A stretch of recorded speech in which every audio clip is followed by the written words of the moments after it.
What do you mean classic? Excuse you.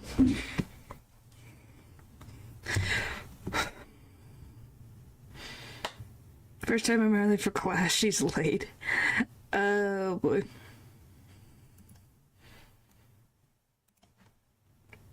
What do you mean you're crying? You're fine. Alright. My eyes are just... Ooh. Hello. Oh boy. I'm gonna be full of burps today. I hope not. Alright. I'll give it like a minute. Just so I can, get my cough drop back on. Yes, paper. Yes, paper. Alright. I guess, you guys want, like, background music? Because I could set up little when the homework due. I wasn't planning on homework. If you guys keep asking, do you guys really want me to do a quiz? Yeah.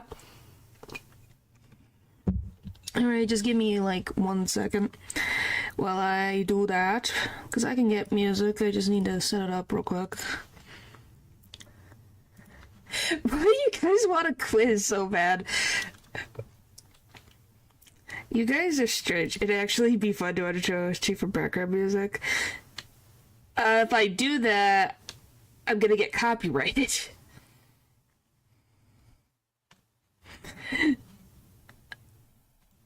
Like, I will get copyrighted. All of my Deltarune streams deal with copyright stuff. Like, that is a thing that has happened, if you didn't know. Where I've had to, let me see, is that even updated? Where I have to, like, challenge, like, you have to put in a thing to say, you know, copyright. Or my recent Deltarune one has copyright, where you have to, take action to say, you know, dispute claims, as Toby has said, to pretty much, you know, all that fun stuff. You know, as much as the rain has gotten really heavy. That's why I've been careful. I mean, I'm pretty sure Toby said, like, if you could cover just because it meant to be. I don't know, it's stupid. The point is, he has to have... Certain things have to be in place, or people could just use his content as they please, even without fair use. You know? I love Cabalog, don't you guys?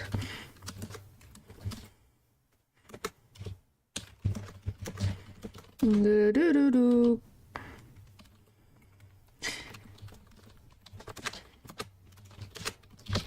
Oh, do you want me to tell you guys something else random?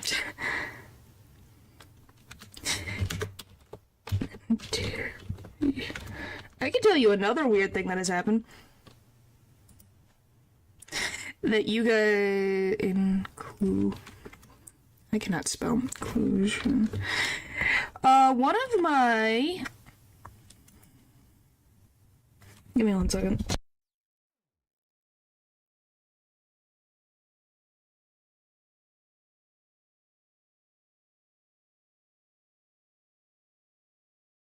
One of my... two of my actual Pokemon Heart Gold streams got hit with copyright from not Nintendo. I kid you not. They got hit by something that was not by Nintendo. It was by some random person who made covers of the Heart Gold Soul Silver music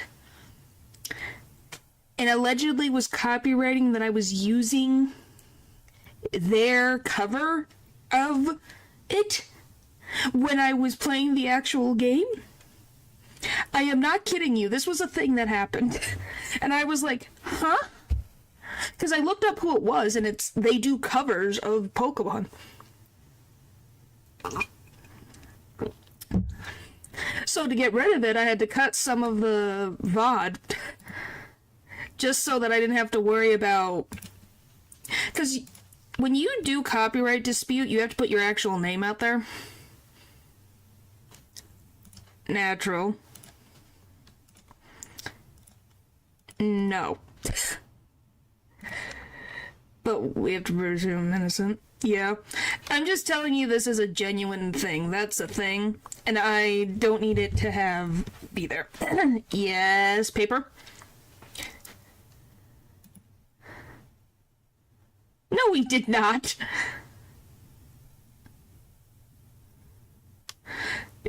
Yeah, but some people also have had the problem of the dispute not working. Mine have gone through, but it takes like almost 3 weeks, 2 to 3 weeks to a month.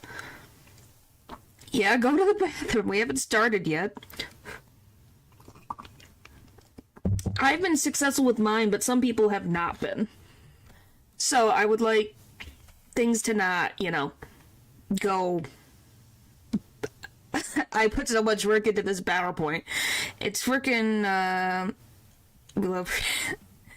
it's, how many is it? 140 slides. Okay.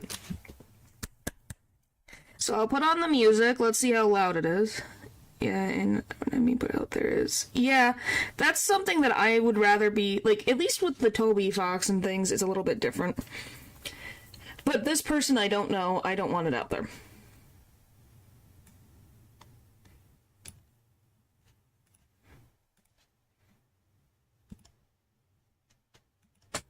The frick?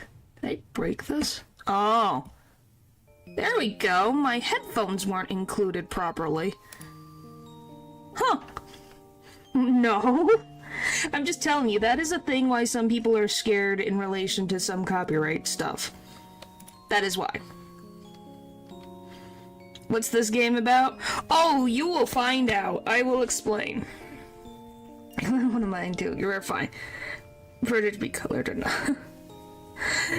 Alright. We're gonna start. So there's the music. So we got nice music in the background.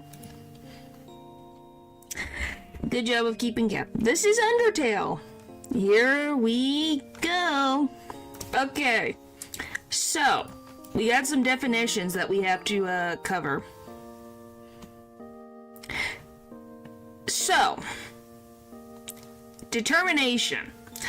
It's the power that allows souls to persist after death. Hello, Dylan. Hello. Point is, if someone loses health and dies in the game, they are able to come back by the will of determination. Yes, paper. I should add another thing. Wait, before everything, what's your favorite OST in the game? Oh, I love, oh, what is it? It's, Azrael's one. Something of Dreams.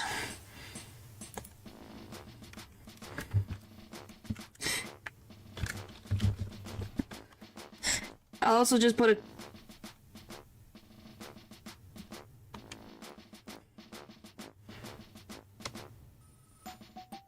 I'll put a question thing up for you guys. For that later. Hopes and Dreams. Yep, that one. There's gonna be an exam afterwards. No, not this time. Maybe I'll think of something like that.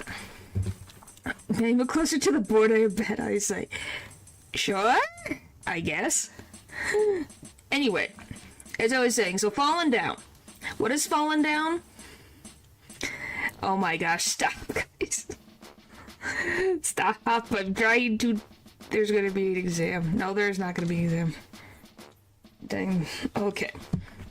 Alright, guys. Like I said, there's the Q&A question things. You can put that in there. I have different points where we'll go through questions, okay? That's all. So anyway, fallen down is a term used by monsters when they go into a comatose state. And what this comatose state is obviously they take a lot of damage. And they go into this coma state before they turn into dust and disappear.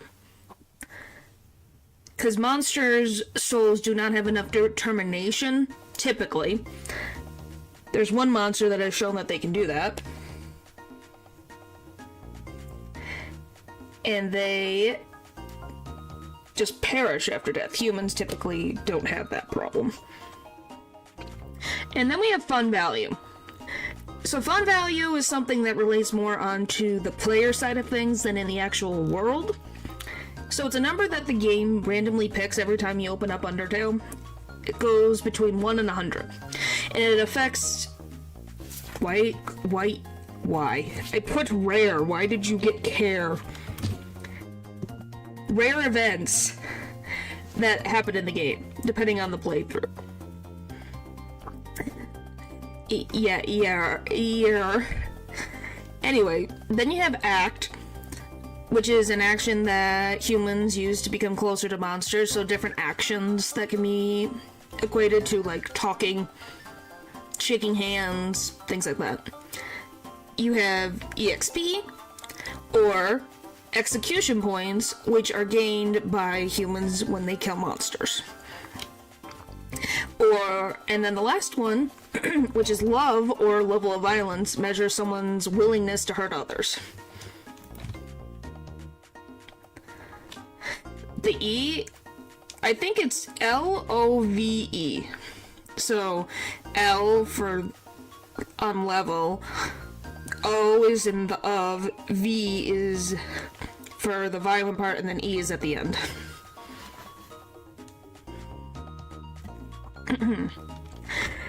Alright. Maybe I need to turn this off for a little bit. I'm getting distracted by the music. Holy frick. I'll put it back on in a sec. Just... Did we all get that understood? Could it be level of violence executed? Possible? Hang on 1 second.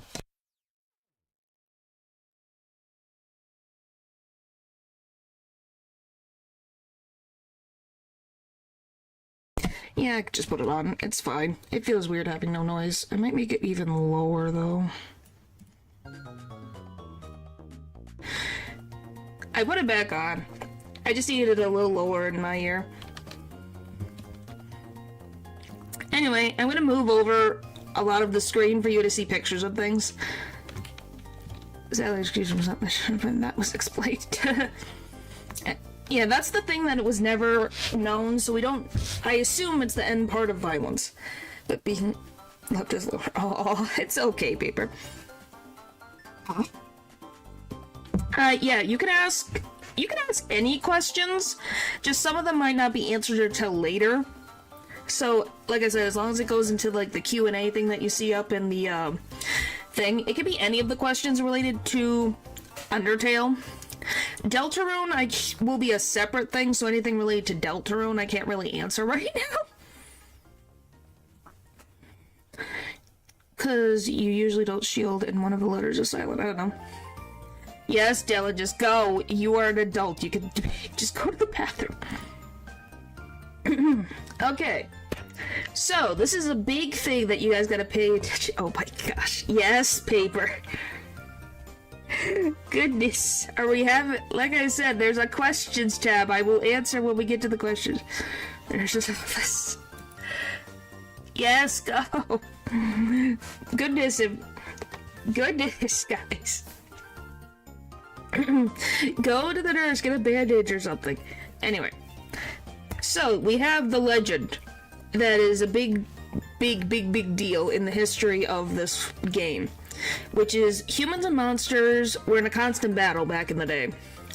And one day, 7 magicians, combined their powers to make a barrier. And this barrier pushed all of the monsters underground.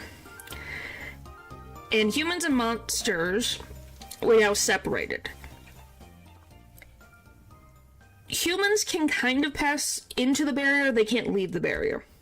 Monsters can't leave the barrier at all.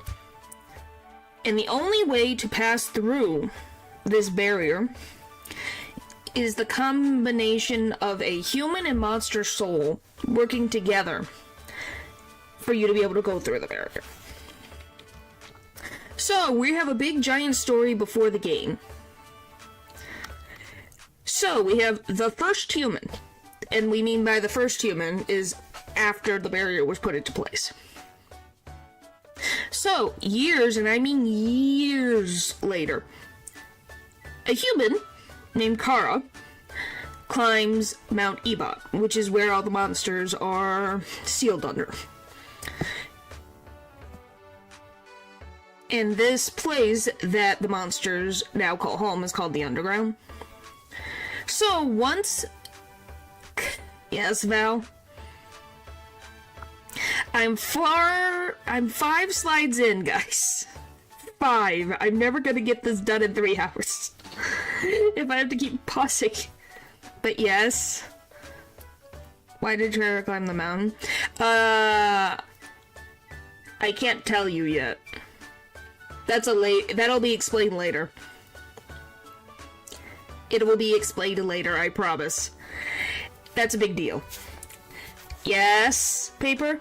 I was Chara-born because humans copulate with each other and Chara was born somehow.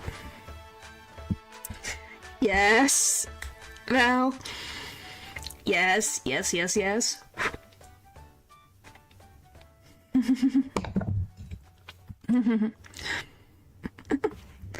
Oh, you guys are silly.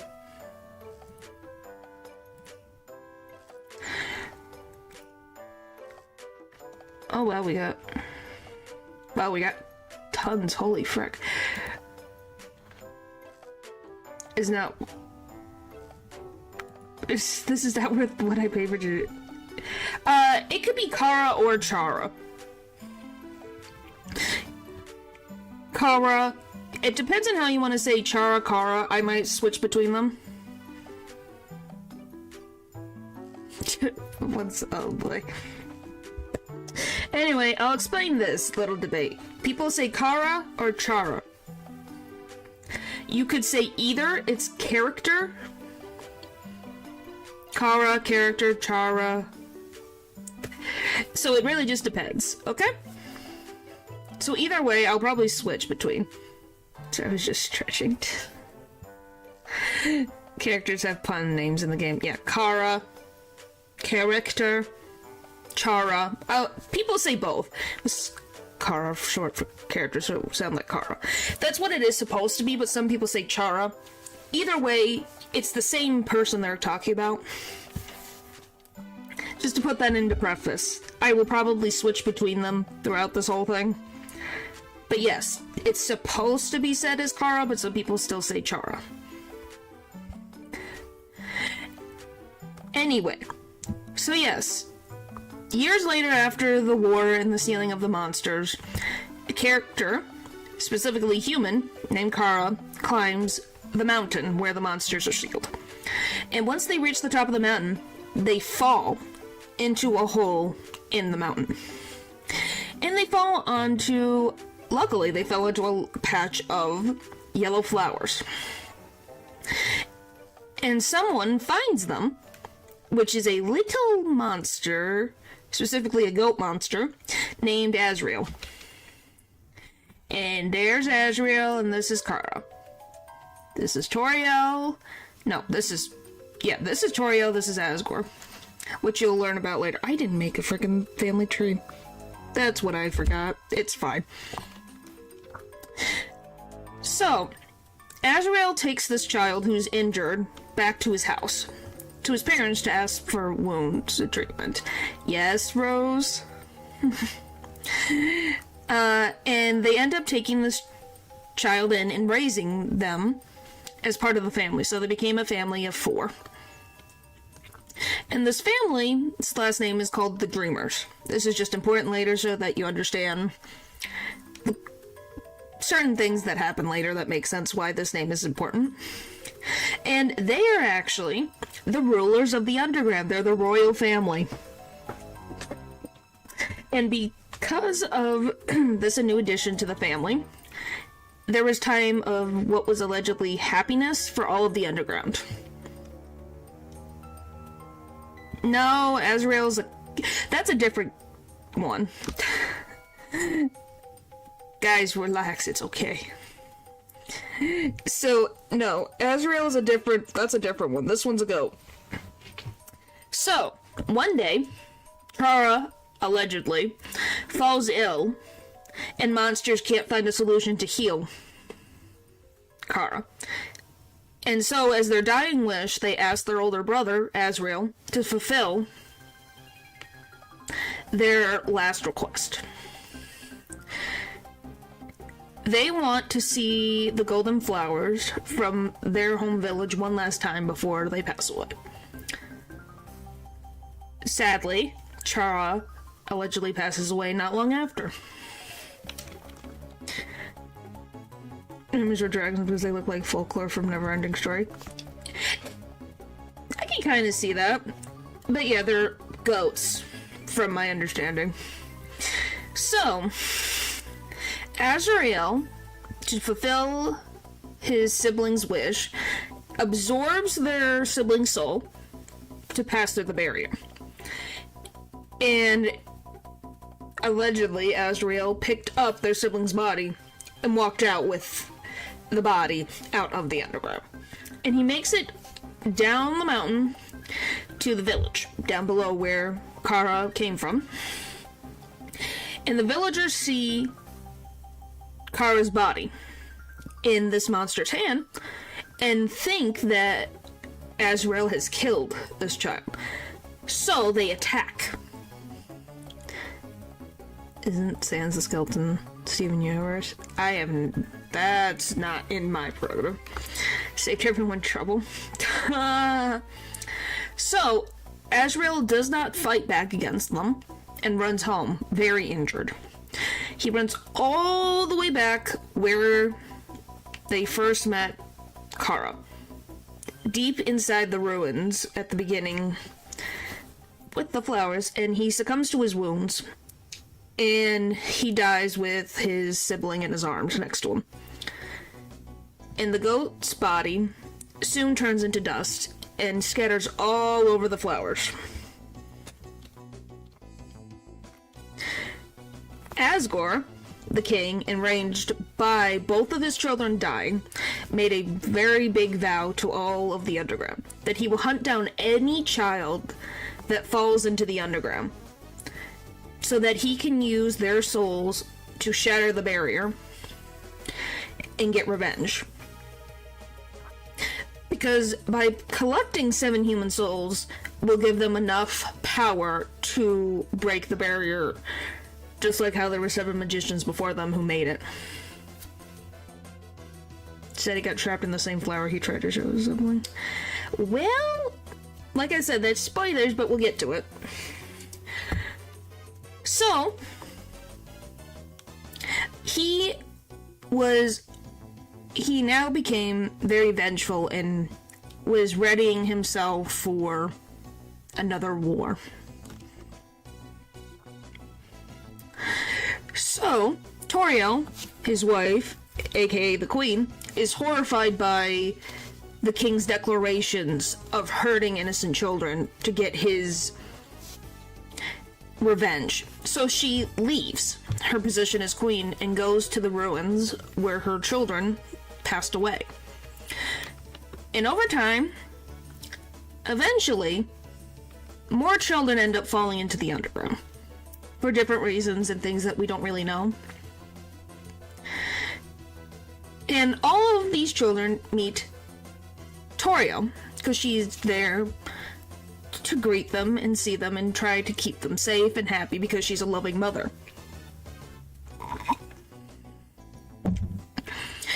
Every single one of them eventually leaves the ruins and got slain by Asgore.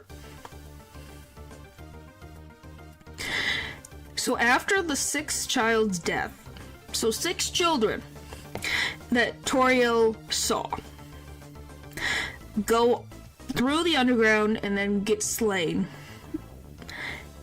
she closed the ruins. She locked them away because she would hope that this would stop the constant slaughter of these children. Yes, we know why Kara jumped down or it's heavily blood. We'll get into that later. Well, yeah, Torio's a very nice individual. Oh, yeah, by the way, so here's all the souls above me. Yeah, this is what Asgore did with the souls, by the way. Put them in jars. So, rumors started circulating in villages around the mountain that if someone goes up the mountain, they never return. And this legend deterred a lot of people from going up that mountain. So no more people were climbing up that mountain and falling into the underground. So Asgore is stuck with one soul left. But he can't free everyone without the last soul. So the monsters are still sealed underground for years and years and years. And then one day, in the year 20XX, something happens.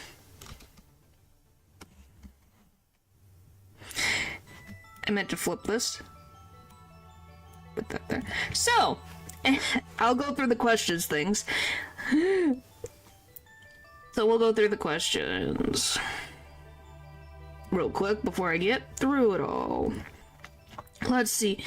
What's your favorite fight? Oh, I love the Azrael fight at the end, but we'll get to that. Is it Sans that has determination? I don't think he really has. There's only a couple. Like maybe 10. I don't know if Sans has ever been canonically told to have determination. He is someone that has a innate ability to jump between timelines, but has never been specifically said. The one that has determination is someone we're going to meet later. Does falling down always mean death to monsters? Typically, yes. Typically, yes. Most of the time, I would say 99.99% of the time it is yes. When they fall down, they will disappear and turn into dust. That 1% of the time is something that we will be able to see later. I should say 98%. Because this little buddy over here is the other 1%. So there's two instances that are slightly different when it comes to falling down. But overall, the time, yes. Do I miss Papyrus? Papyrus is fun. He definitely is a nice skeleton to hang out with. We'll get to that. So it's a Comento Dissipation. Yes. How old is Frisk? Assumingly, youngest is probably 10. At most, I would say 14. If I had to guess the age. They could be younger, but that's my guess, since they're able to do more nuanced things. We'll get into who these characters are later. Are magicians those who do party tricks? Aren't wizards the one that do magic? Yeah, but I could see why you say that, but specifically, and I looked for myself, it specifically says magicians were the ones who made the barrier. I double checked. I was wondering, since everyone included monsters can have determination, then why are there a unique soul type for humans? Does it depend on purity or amount? Every human, from our understanding, if I go back up one, every human has a different soul type. Or has certain soul types. There's 7 soul types that we have seen.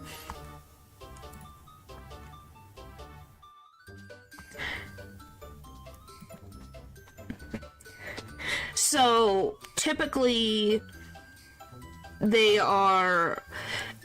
I don't know if it's based on character traits, because 2 characters have the same colored soul. Which I will say this now. Kara and someone else have the same soul type. But they are very different from one another. So we don't really know. Well, technically there's 3 that share the same soul type. Allegedly. So there's not really... They've never given us exact qualifications on them. But it's definitely an interesting thought that people, on a certain point in the game, could guess the personalities of the previous humans. The purity is definitely not one of them. Because we'll find out that purity does not mean it. Does Azrael have grandparents? There's nothing that's ever been stated that there's grandparents. So I don't know if monsters... Because they have lived for a very long time. I think monsters don't typically reproduce that often, since they live for such a long time, typically. So I don't think so. What are better, goats or rams? I don't really know. Everyone calls Torio Goat Mom, so I assume that the dreamers are goats. Is Undertale supposed to be happening in the 20th century? Yes. Because specifically at the beginning of the game, they say 20XX. So at some point in the 2000s.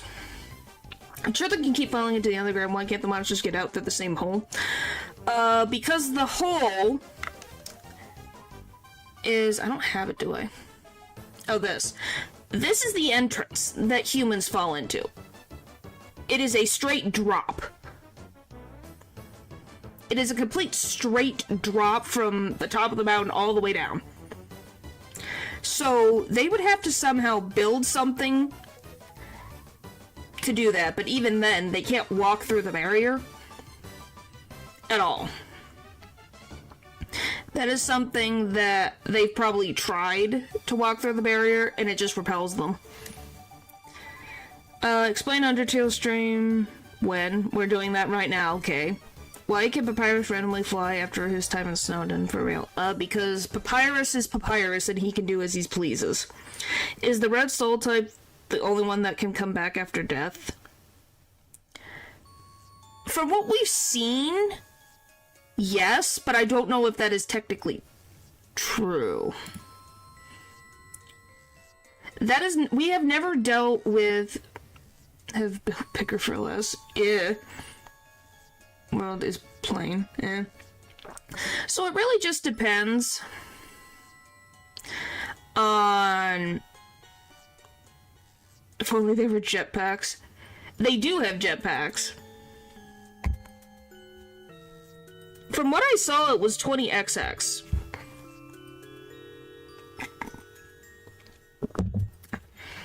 Building a monster tower of Babel, and once it's finished, you get... Okay, so Undying is either a strong case or... yeah, like I said, we'll get into that. They do have jetpacks? Yes, they do. They do. They do. Like I said, I'll make a new question Q&A thing for you for the next part. So any questions, any lasting questions about pre-game or the legend before I move on? Because we're going to be getting into the actual game and some of the routes. So, particularly anything related to that I've talked about before I continue. Holy moly. By the way, do you love this art that they had for the campaign? It's so pretty. If there isn't, I'm gonna move forward. Alright. It's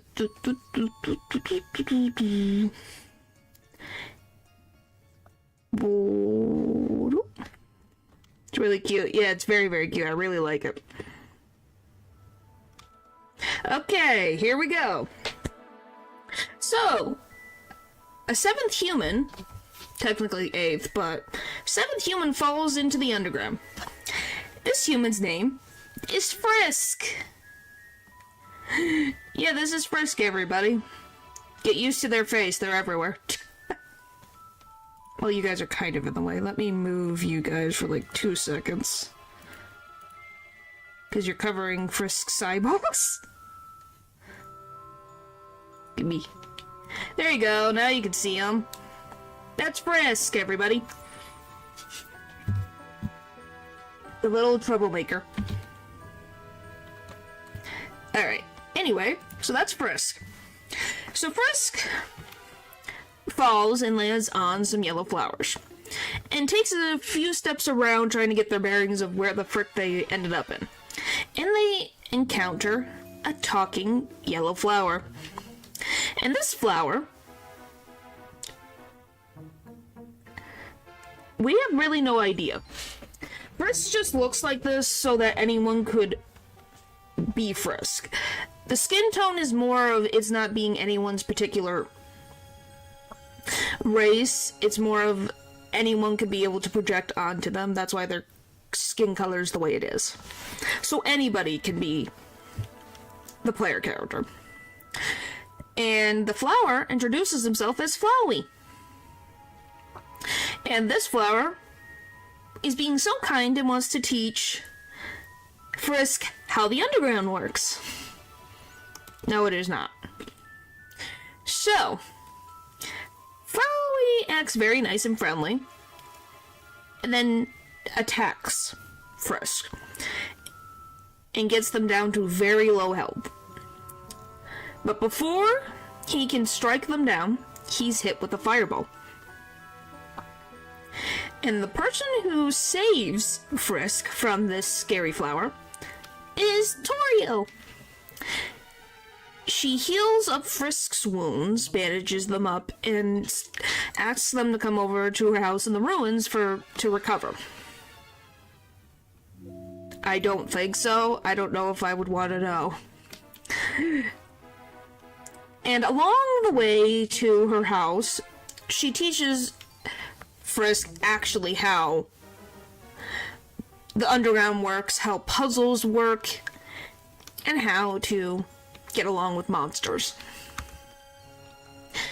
So the two of them make it to her house, and she lets Frisk stay in her children's old room to recuperate. And that's why the skin was yellow.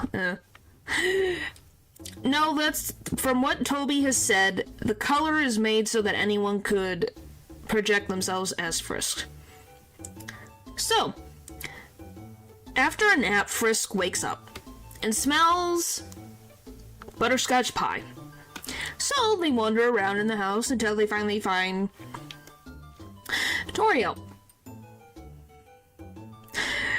Well, excuse me. They got out of the bed and they see, oh, there's pie. There's a slice of pie. So they keep that butterscotch pie with them. So they're wandering around the house and they find Toriel reading a book in a chair. Is it always butterscotch pie? It could be, I forget what the other one is. I just know it's typically butterscotch. I've never had bok choy. So, Toriel is talking about all the activities that the two of them can do together, like finding snails, reading about snails, catching snails, lots of snails. Well, Frisk asks, how do I leave the ruins? Toriel ignores the question and tries to continue talking about different things they can do. But Frisk keeps asking, how can I leave? I want to go home. And Toriel's tone and happy moment is very much changing. And then she runs off. So, this is something you guys need to pay attention to. So, Frisk follows Toriel as she goes down some stairs. And she warns them to stay back, or she'll do something that she'll regret. If they continue to follow her, she said she will do everything in her power to keep them from leaving the ruins. Frisk continues to follow them, and they are now put into combat with Toriel. And Frisk can either spare Toriel or attack her. This decides Frisk's and the Underground's fate from this moment. Yes, she does. She does have a unique animation if she accidentally kills the player. So, we're gonna get into the No Mercy run. Yeah, she does a unique animation. Oh, I got everything. We're doing all three. Why do you think I have 140 slides? So we're getting into, this.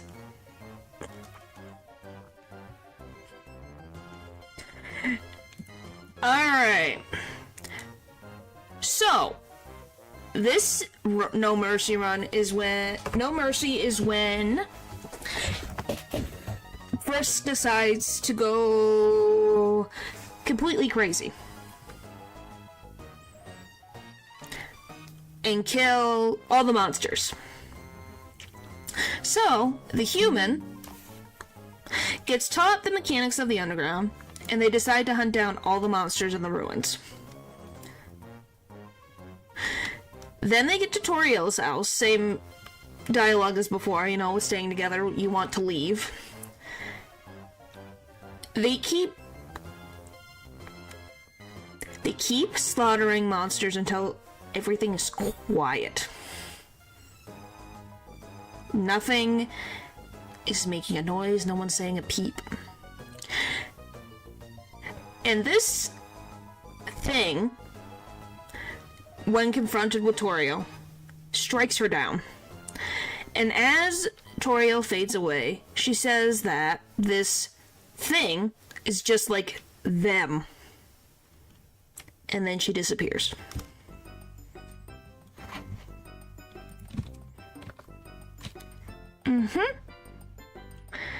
I really keep forgetting that I put chat at the top.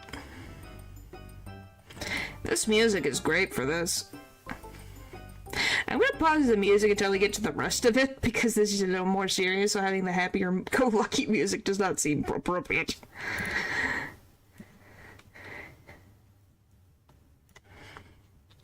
So, Flowey reappears and laughs at Toriel's death. And he recognizes this human as not Frisk, but as Kara. And the flower says, yeah, we're both alike. We definitely are siblings, that's for sure. We're not really human. They're both not really human to begin with. So, Flowey's original plan was to take this random human soul and become more powerful. But since it's Kara, he decides, yeah, that plan's not gonna work. That's my sibling. I'm not gonna worry about that. Also for their happy reunion. Yeah, but for me it's a little... So, move you guys up there. So after leaving the ruins, Kara enters Snowden and meets two skeletons. And Kara continues to just... any monster that pops up in their path slices them down immediately. Until they meet one of the skeleton brothers. Again. And Papyrus, which is the one right there, is the one who decides to talk with them. And after a big battle, Papyrus wants to spare them. He goes to leave, but this thing hits him, and his head leaves his body, and he disappears. After getting rid of the rest of the monsters in Snowden, Kara moves on to Waterfall. And many monsters, by the thousands, are disappearing all over. The underground is in complete panic, and they're all hiding from this thing wandering around. A monster, this little guy up here, named Monster Kid, follows after Kara, thinking, oh, they're a friend. They're just like me, they're a little kid.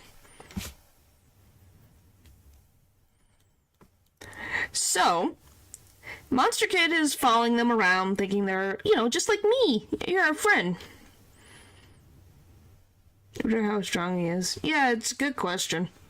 We don't really know. If he's as strong as his brother, then he's very strong.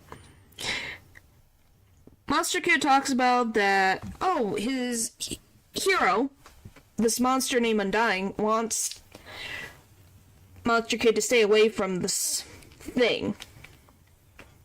And he confronts Kara, saying that they're evil and horrible, that Undying is correct, and that they're a monster, and tries to fight Kara.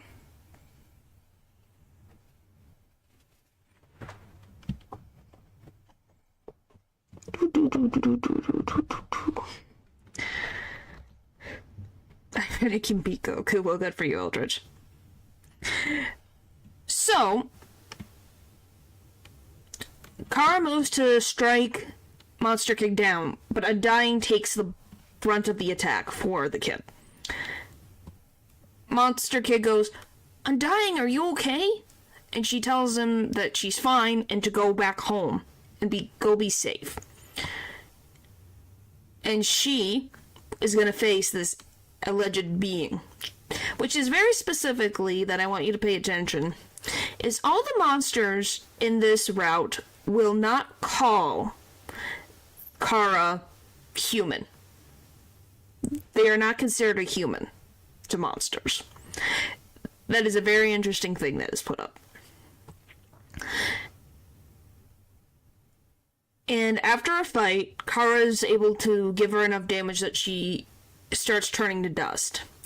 But because of the remaining monsters beating as one, they combine all their power of determination to level her up into Undying the Undying. And after a very, very intense fight, that Kara dies over and over and over again, Undying ends up melting away from too much determination. Where am I gonna put Small Red in this freaking thing? You're asking me. I have enough stuff to freaking put on the screen. Undying the Undying, Undying the Undying, Undying the Undying, Undying the Undying, Undying the Undying. On my head. Oh my gosh. Oh boy. Alright. Hang on. Nope, that's not good. There we go. Is the dean? She doesn't need to be in class. What the frick? Alright. Now we have Hotland. I love that I wrote these things the way I did. Frick. I was like, oh, I have enough space, right? Nope. Did not give myself enough space, that's for sure. Whee! We're gonna go right here for now. Where does Undying get determination? Did she will it, or did Elphys administer some performance enhancing juice? Like I said, from what Undying states, she says that the monsters all gave her their determination for her to evolve into a new state.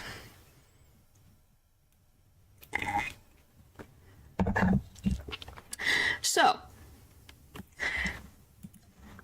after getting rid of all the monsters in Waterfall,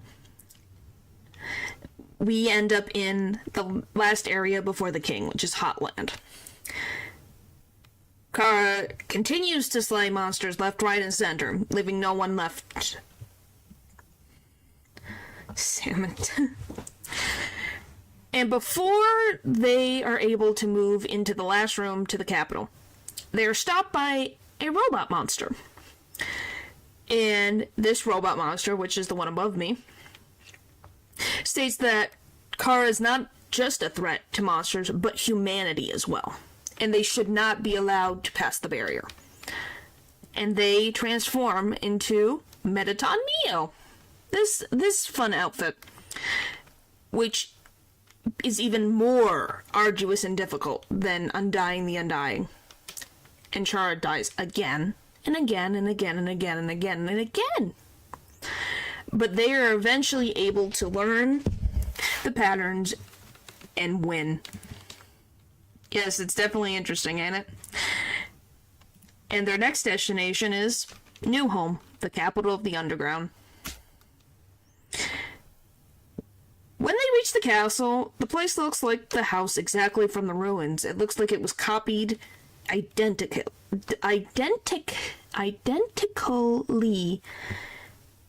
Point is, they look exactly the same, as I can't English today. Haha. And they're looking around for a new weapon when Flowey pops up. Yes, Lou. Yes, yes, yes.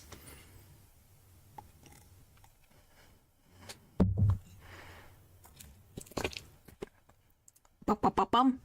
Why are you calling for Kara? You'll see. You'll see why. There's a reason why I'm calling them Kara. Monsters are just really weak, and as soon as the human tries to kill a human on the surface, they just slap to death. It's possible. We don't really know. Kara's special. But yeah. Flowey welcomes Kara back home and reminisces about their childhood together. Yes, paper. And Flowey describes about when he first woke up in his new body as a flower. He doesn't understand, how did he come back alive? What's going on? Where am I? Notes may borrow a new one, sure. So if you look at this little picture, these are all the coffins of the humans. Kara's coffin is that red coffin next to the player character. And they say it is as comfortable as it looks. So to explain, Kara is communicating with this person. What kind of special? Special as in as strong as a protagonist could be. They're the biggest villain, I guess. So, Azrael talks about how he ended up as Flowey. So, one day, Asgore found a flower that was alive and talking, and he shed tears of comfort and happiness to see that one of his children was alive. Flowey couldn't feel anything emotional at all. Couldn't feel happiness, couldn't feel grief. Nothing. He felt like a husk. He tried to feel something by spending time with the king, but nothing, no feelings would develop at all. So he ran away from New Home, and he went to the ruins, where he coincidentally met his mother again.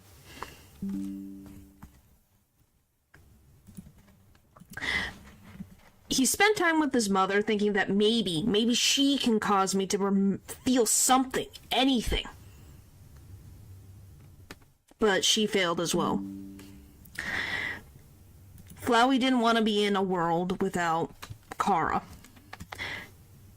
He felt that that was the only person, any living being, that could feel the same feeling as them.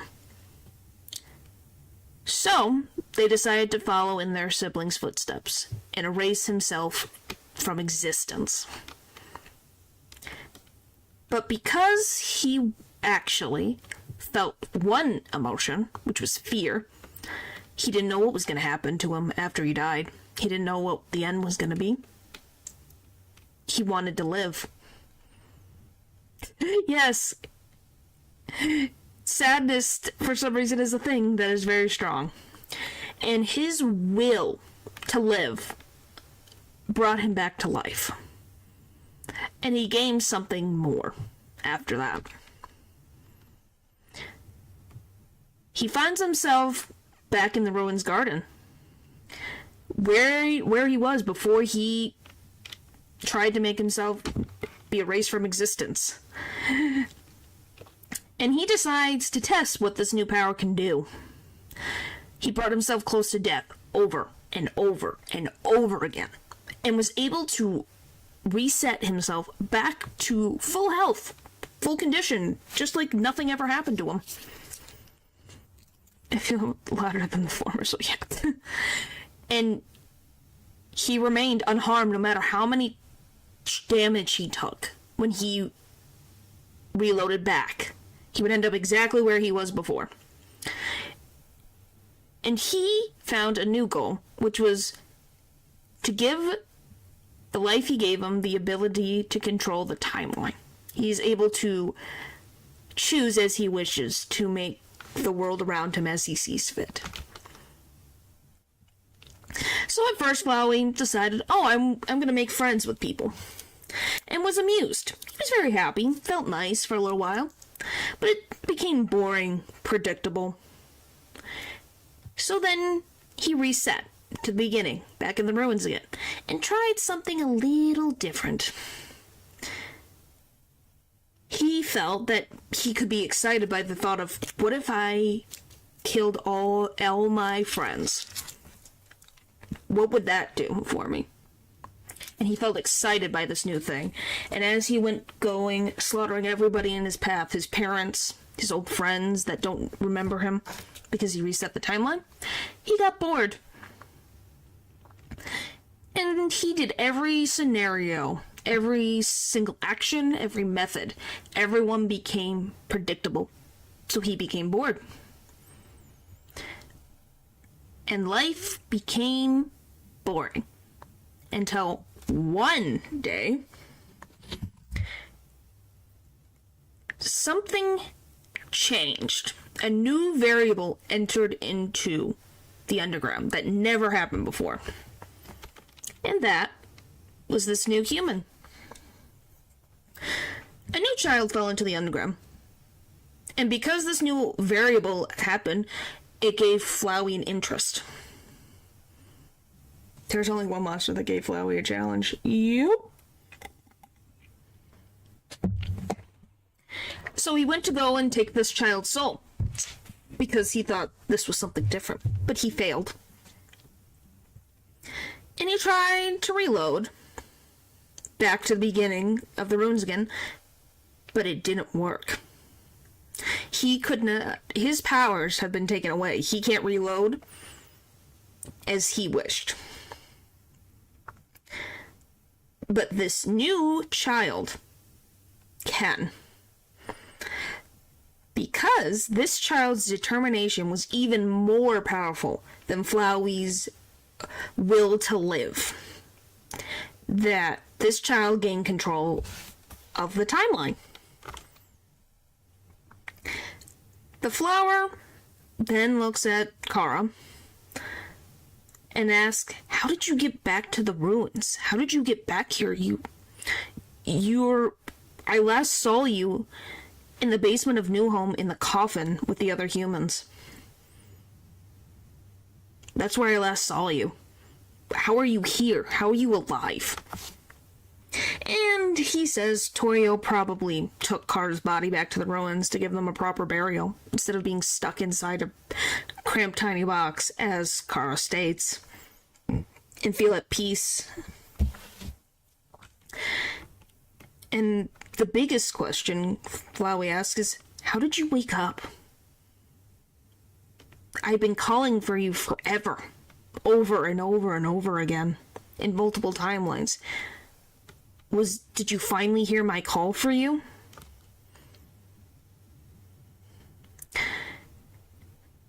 And Flowey, realizing that he can't just go back to the beginning and be safe. He fears his sibling. And Chara keeps getting a little closer and closer and closer. And the flower decides to run away. Inside of Kara and Azrael's old room, they find a heart locket and a knife. And Kara specifically says, mine. This is mine. Back where it belongs. So we can interpret that the heart locket was Kara's possession. Yes, Lou? Yes. So, after gaining their possession and finding an actual weapon, they continue forward and then are stopped by Sans. Strong Sans was because of, why do you think he waited until the moments to fight you? Yeah. I think he wanted to see what the human would do, if anything. And Sans, the other skeleton brother, tries to stop. I'm confused here. Is Flowey a mix of Azrael and Kara? Is it just Azrael or it's its own thing? So to explain simply, because there'll be more details, Flowey is Azrael. Just with no soul. And you may ask, how does that work? It'll be explained later. But yes, Flowey is Azrael, Kara's older brother. But with no soul at all. The soul is not there. That is why Flowey can't feel many emotions. He can understand concepts of what emotion is, but he himself cannot feel that. He can feel, like, primal emotions, you know, what animals have in the wild, but can't feel more complicated feelings and emotions. But Flowey does have a soul, that's why he can reload, right? No. Determination allows him to reload. It's our favorite dinosaur at work. Yeah, we'll get to the dinosaur later. Yeah, no, his determination is the reason why he can reload. His will to live, that passion, is what keeps him alive. His soul is not there. But he has a will to think, because you have to think. He is lower than any animal. And that determination is not Kara's. Yeah, Kara has a separate determination. Why do you think that Flowey calling out to their sibling didn't work? Why do you... and you asked, why do I call Frisk Kara? This human who fell down into the ruins woke Kara up with their determination, which Kara will show themselves actually very, very soon. Was able to reduce determination on his own? Yes. Yes, he was. That's why I said there is, like, different... That's why I said the 98% is because Azrael and Undying are the only two monsters that we have seen in the universe and many timelines who are able to persist after death. No other monster has proven themselves to be able to persist after death except for Azrael and Undying. One is through not natural means, and the other is through natural means. Those are the only ones. And you might be like, unnatural means. That'll be explained later. From my own to do anything. So, Sans stands in their way and judges them as a danger to humans, and fights Chara as a last stand of sorts. Too much theory crafting. Yep. They have a special connection, that is for sure. Sans is the toughest fight that Chara has ever seen, ever, in the entire Underground. And if you thought that Kara died a lot during Undying and Metatron's fight, you haven't seen anything frickin' yet. Over and over and over. More times than anybody can count. The alleged human dies. But they get used to the movements. They get used to the attack. They live longer and longer and longer, until Sans uses all of his remaining power on one final attack. And he still can't get them to fall. So he makes sure that it's never Kara's turn to attack. But eventually, Sans tires and falls asleep. And Kara makes their move. And they strike him down. And he disappears. Oop.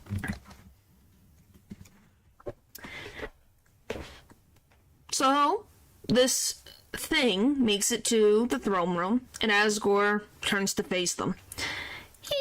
He says, "Oh, there was a little flower came to warn me about you." And the king tries to act very civil. And, saying that we don't have to go through this. But Kara doesn't think anything about what he says and strikes him down. And kills his soul and just completely crushes it.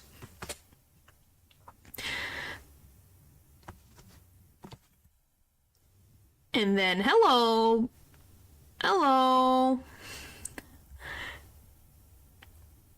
And when they go to reach for his actual soul, a vine pops up and rips it in half. So, Flowey begs their sibling, like, "Hey, I helped you. I got rid of Asgore's soul for you. Don't get rid of me, please. Please don't kill me, please, please, please, please." That's what he begs over and over and over again. And with no time to react, Flowey is struck down and disappears. Then a certain thing happens. The room becomes pitch black. There's no light. And there's something walking closer and closer and closer to the player. And a child appears. And they introduce themselves as Kara. And they say to the player, "Thank you for waking me up." And says that your determination was the reason that I was able to wake up again. And now I have enough power to destroy everything and everyone and erase the world to nothing. And the player is given the choice of to erase the world or to not. But it doesn't matter what choice they make, because they're not the ones in control. So, Kara destroys the world. Turns them into nothing. And that's the end of the No Mercy run. Time for questions. Right, guys? Such a happy version. Do you see why I went through it first? Let's see. Is Frisk chubby? They could be. I'm not exactly sure. Favorite fight? I've never played No Mercy. I've never done it. I don't plan to. I never want to. I do love Megalovania, though. I do like that music track. Is Frisk their actual name, or did the community just give them that name because of the difficulty level you unlock when using the name Frisk? So the difficulty level only lasts in the ruins for a little bit.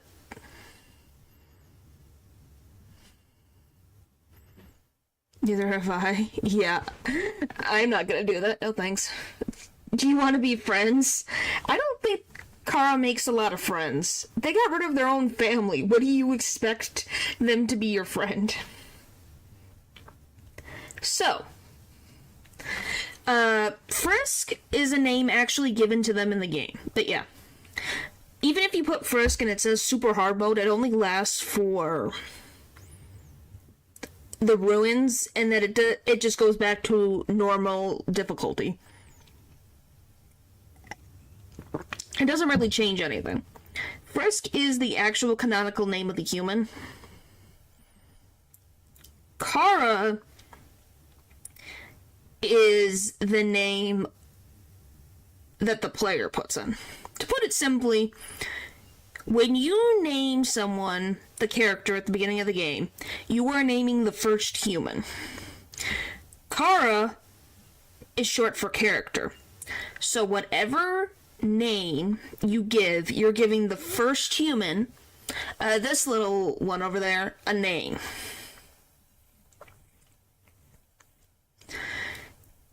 So, you yourself, as the player, or whatever you name that character, you are not technically doing anything, if that makes sense. It's like a weird dichotomy, I guess. Hey, this yellow flower is telling me about these friendly pellets. Should I get them? No. Don't, that hurts. Oh, so Kara is supposed to be a player? Yes. Yes, in a simple words of things, yes. That's why they're so detached from their reality. Yes, yes, they are. That's why they're called character. Let's see. What else? I have a few questions. Blah, blah, blah. What are Toriel's robes? Something only for her, or something underground order or group? From my understanding, at least from the beginning, when we see the picture of the family at the beginning, where is it? Asgore's wearing the same robes as well, so I think it's a royal family. It's a crest of the royal family, allegedly. Slash an angel. So it's kind of both, if I had to say. I could put the music back on now. Just since I went through that one part. Whoop-de-doo! We're having so much fun. Alright. It's the Deltarune symbol. Yes, yes it is. The game doesn't have any farms in it, so how do the monsters get food? Are some carnivores? From my understanding, they're able to make... There's not visual farms showing, but... A ghost has, like, a snail farm. There's flowers growing in the underground. Not just flowering, but if they can grow, they have fertile soil. So obviously they have some place of agriculture. We just don't get to see it in game, so I'm very positive that they eat just regular foods. And they're never really shown to be eating each other, so I'm assuming that they just are vegetarians.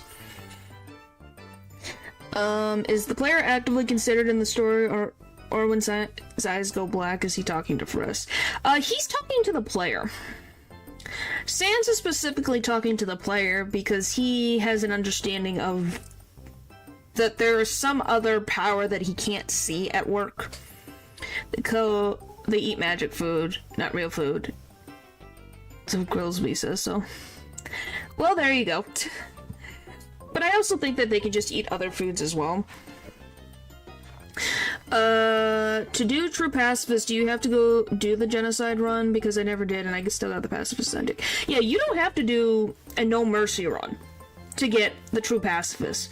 It's just the no mercy run gives you more context about Flowey, their history with their sibling,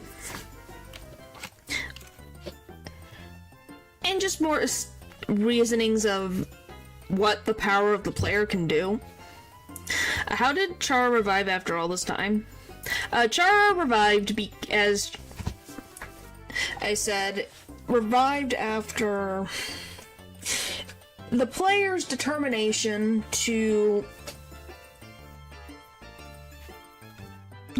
of love or level of violence.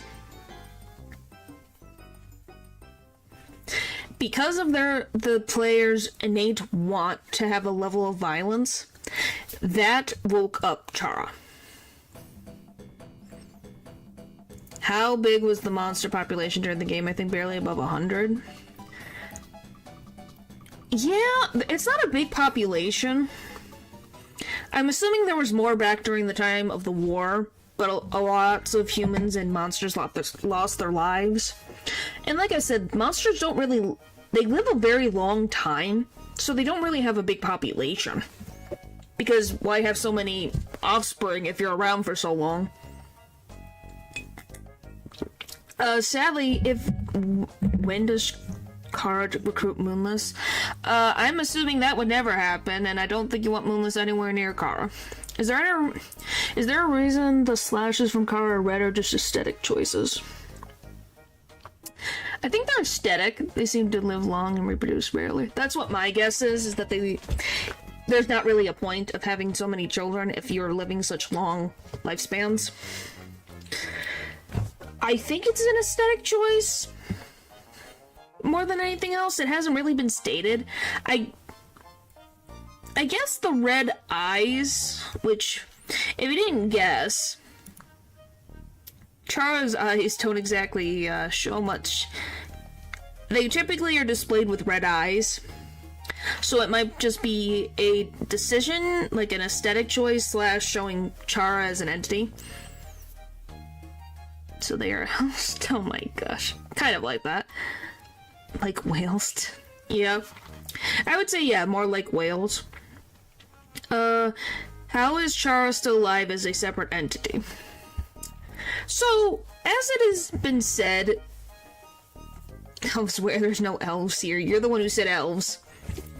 We're not really explained how Chara was like that, but I think how the humans, just in general, their body disappears, but their soul does not. So I think that because the bodies can turn into dust over time, the soul does not. Because as we saw with Asgore, the human souls have been there for who knows how long inside those jars.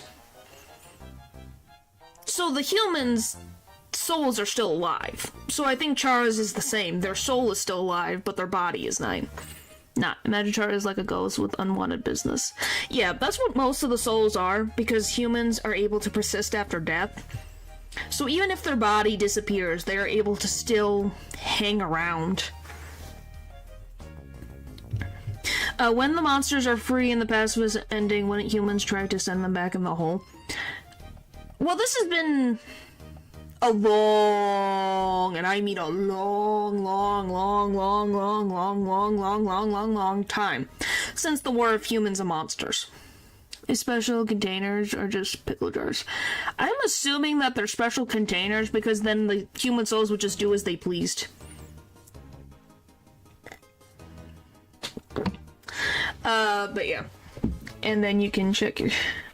Can you check? Okay, I will after I finish the questions. Anyway.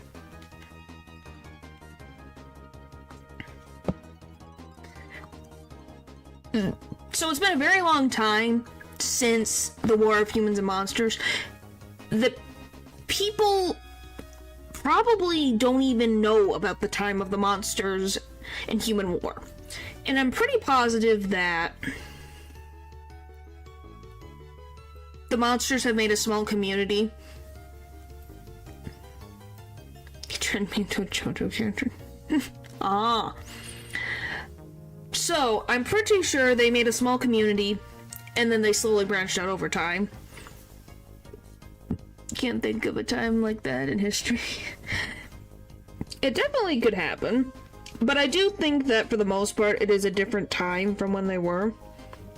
Oh, it's a really good art. I can't. What the frick? Hello?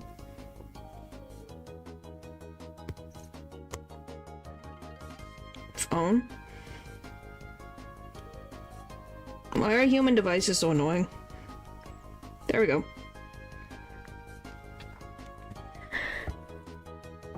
They should all not live. Show it. Oh my gosh. I have to figure out how I'm gonna do this. Hang on.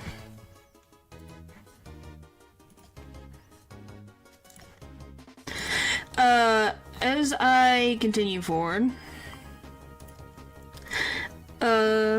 So yeah, I don't think much would really...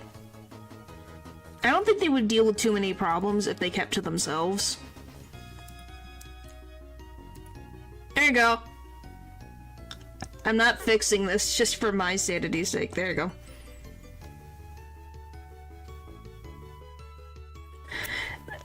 Out of context. Yeah, it does. But yeah, there's the art.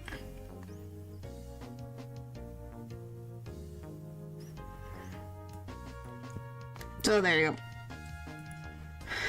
Anyway, do monsters actually hear their battle music? I don't really know. That's never really been prefaced that they hear anything, so I would assume not. I think that's more from the player's perspective. So I don't know if you have already, but like, do you think you'll ever play Undertale Yellow? I have actually played Undertale Yellow, and it's a very well-made fan game. But yes, I have played it.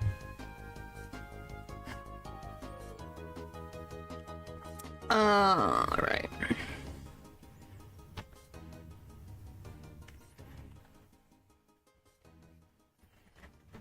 Alright, so that's all the questions that I see.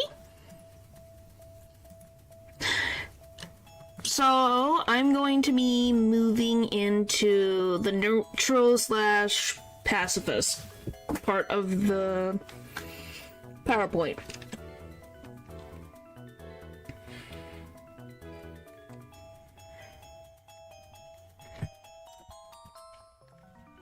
So, here, oh, I should move. Here you go. There's that. Yes, I already went through it. Alright. 3, a 2, a 1. So, this route begins the same as everything. First falls into the underground. Flowey tries to hit them with friendliness pellets. He gets yoinked to next Tuesday by a fireball. Toriel saves the human and takes them back to her house, heals them, gives them butterscotch pie, wants them to stay together, is upset that they want to leave, so then she runs away and says, if you follow me, I will do everything in my power to keep you from leaving. But Frisk persists and follows them. Follows her down the stairs and faces her in combat. And they continue through this combat, and Toriel realizes she cannot hurt Frisk. And so she relents and lets the child go. Even though it hurts her so to let them go to be hurt. Now, I have not mentioned Toby Fox. I've mentioned him. I haven't mentioned the annoying dog, is what you mean. I really don't mention the annoying dog that much in this one because I was already putting so much content in this to begin with. I was not gonna do it again. So, she gives Frisk a big hug and hopes that they will be different than the other humans before them. Oh my gosh. So, the human leaves the ruins and they encounter all different types of monsters that are a little more friendly towards them, a little more aggressive, but is able to make friends. Yeah, I'm really bored. Annoying dog has massive lore implications. Yes, they do. Oh boy. So, when Frisk becomes friends with the monster, they add their number into their phone that they got from Toriel. And the human, before they leave the ruins, buys a donut from this apparent spider bake sale.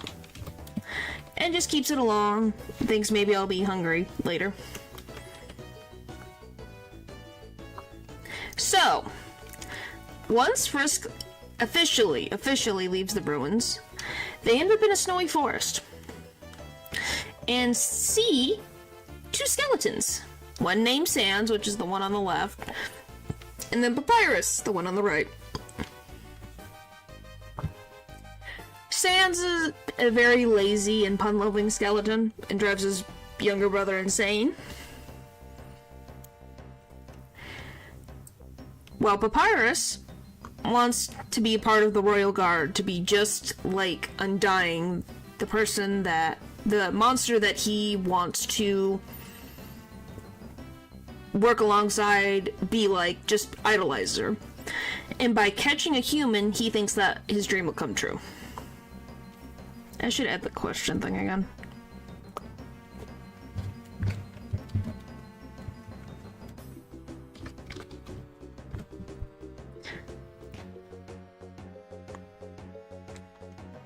There we go. Put that there. Perfect. Okay. Papyrus wants to be part of the Royal Guard. And so when Papyrus sees the human for the first time, he freaks out. He's like, a human? An actual human? What? Really?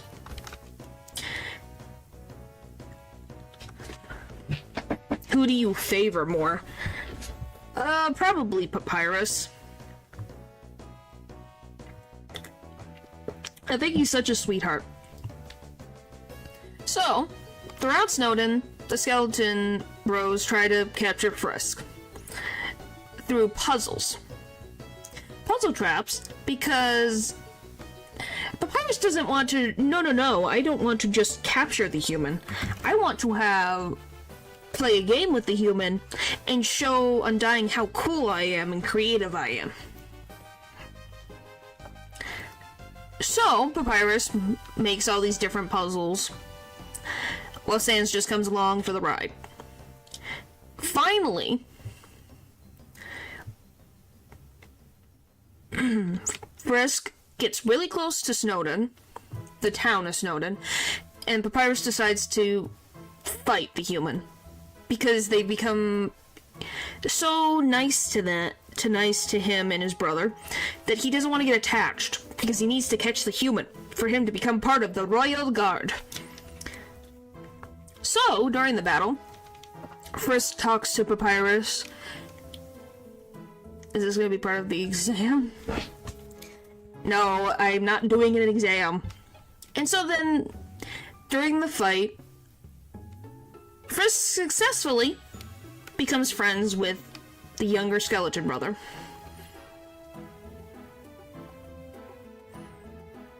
And put the two and two together. Yeah, it really just depends. Sans is just an interesting entity, just in general. There's also... Oh my gosh, stop, Poll.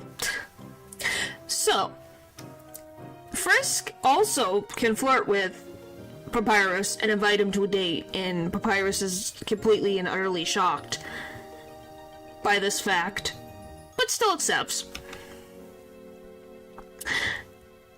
Yes, paper.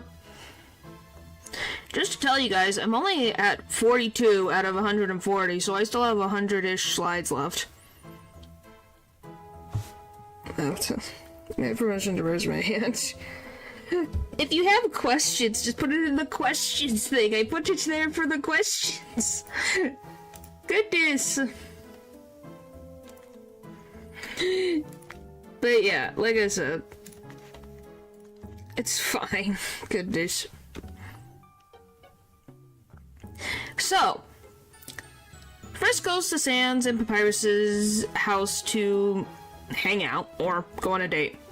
I'm not putting silly, stupid questions in the serious question box. Frickin' the other ones have done it. It's fine. So, the hangout with Papyrus goes so well that Papyrus thinks that Frisk cares too much for him than they should for their own safety. And is like, wow, you are a really good friend. If the encounter is a date, he explains like, well, I'm very, very happy that you think of me that way. I don't feel the same way as you do and just wants to be good friends. So Frisk accepts that. You know, sadly heartbroken that they can't date the cool dude skeleton over here. And Frisk leaves Snowdin to head to the next area, Waterfall. So, they enter Waterfall, and Frisk is wandering around, and they see Papyrus over there. And they go to get Papyrus's attention, but then they see something coming out of the darkness. So then they hide themselves in a conveniently tall grass to see what's going on. Under my desk. No, that's gross. What? Why? So, looking through the tall pieces of grass, they end up seeing a Black Knight approach. And Papyrus is talking to this knight and calls them Undying. And says that, I haven't caught the human. No, I was not rejecting someone on stream. Oh my gosh.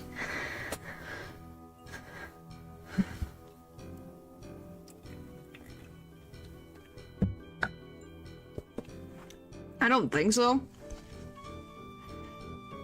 Yeah, Fish Knight. Yep.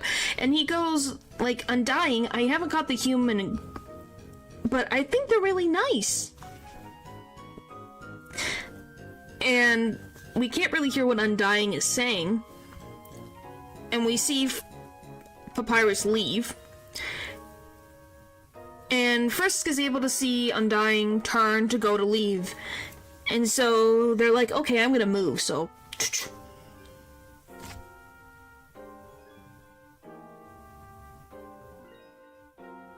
What the frick? No. So should I screenshot this? And show your freaking girlfriend that you've done this? Remember, you have a girlfriend, so I can just screenshot this.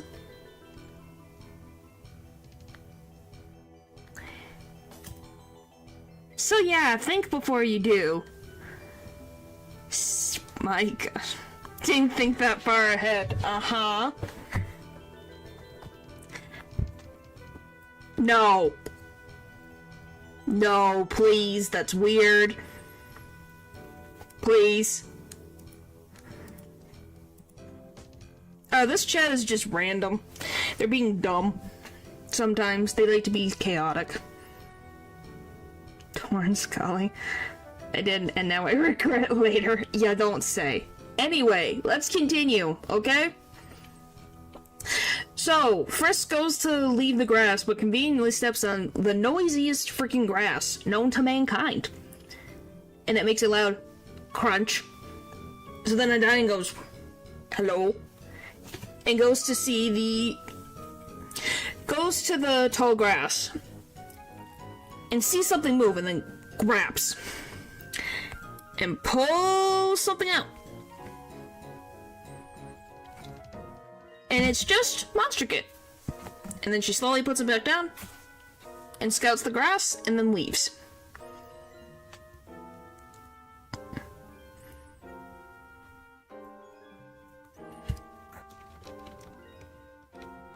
Sit in class, please, Lily. Paper, no. So, a monster called Monster Kid follows Frisk around Waterfall and talks about Undying, thinks Undying's so cool and she's his hero and wants to be just like her. Cool, and I don't feel... Aw, that's sweet. That's very nice, Paper. Wait, this was easy. I need to become a VTuber. Very funny. Stop, please. That's weird, please. Even as a joke, please. It's weird. No jokes of that, thank you. Anyway. Monster Kid wants to be just like Undying. And hangs out with Frisk at different points during Waterfall.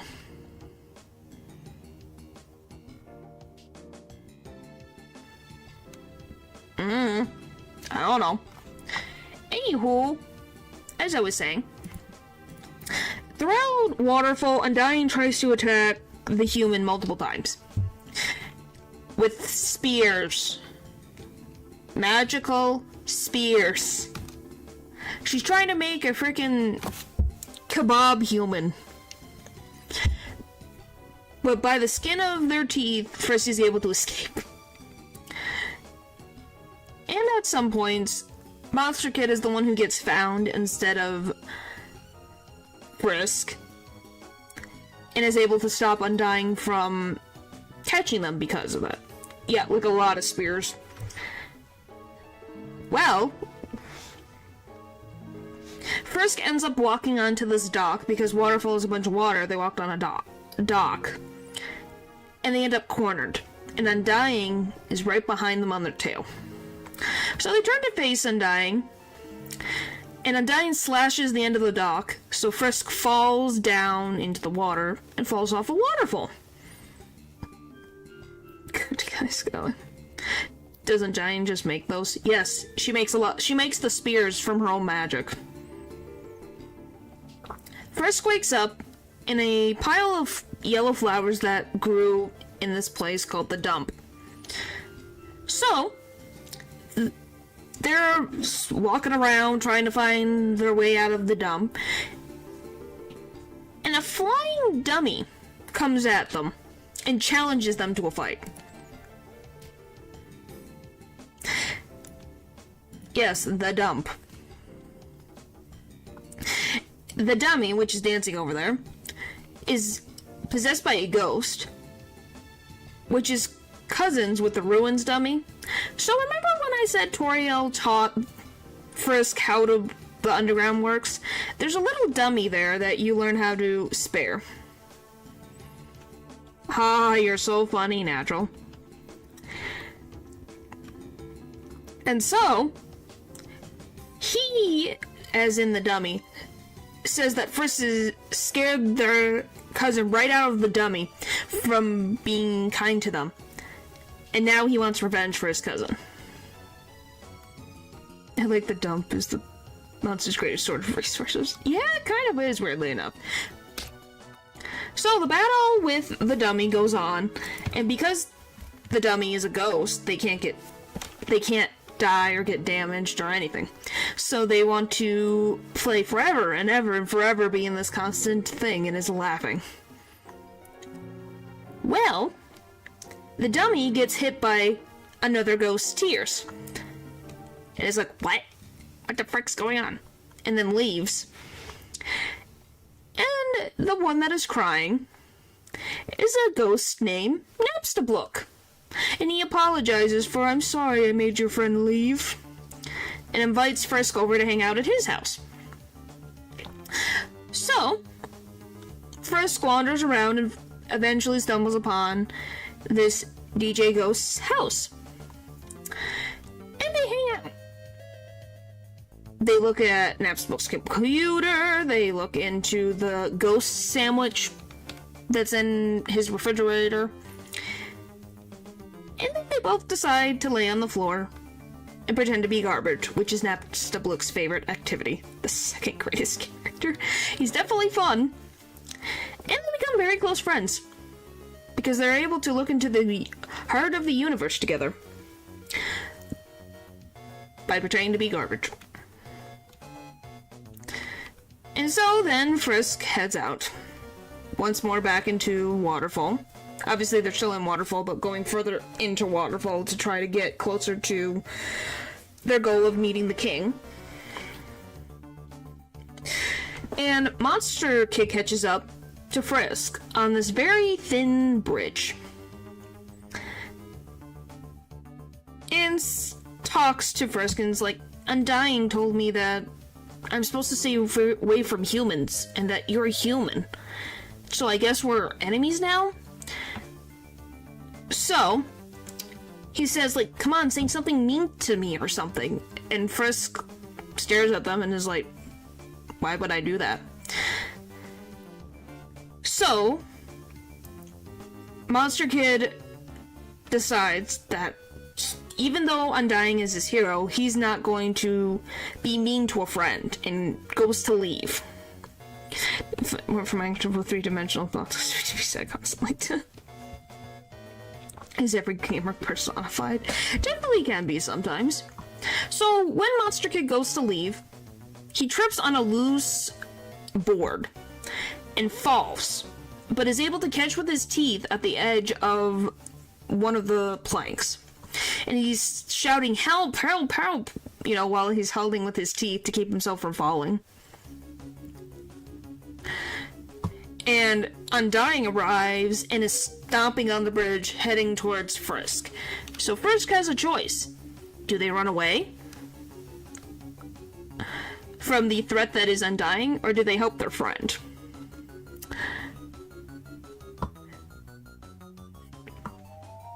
Monster Kid, literally hanging by his teeth, is lifted up by Frisk with no hesitation from the human, and puts them back on the bridge safely.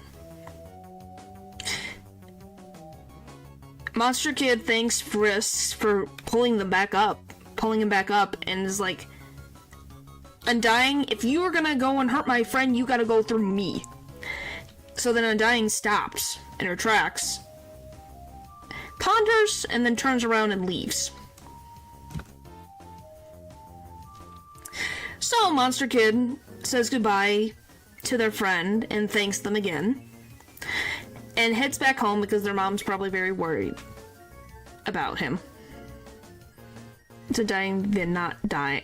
It's Undying, not Undying the fifth time. Yep.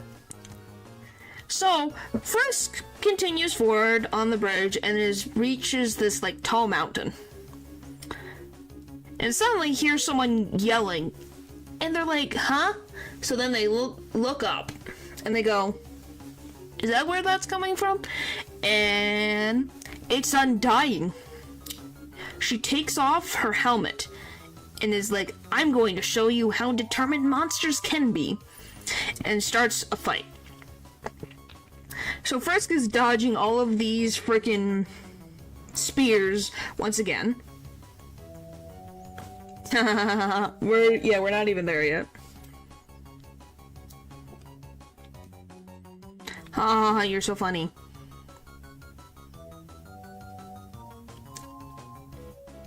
Undying. I hear people say Undying. I don't know. So, as soon as the opportunity shows itself, Frisk runs away. And so the fish monster pursues them, very fast on their heels.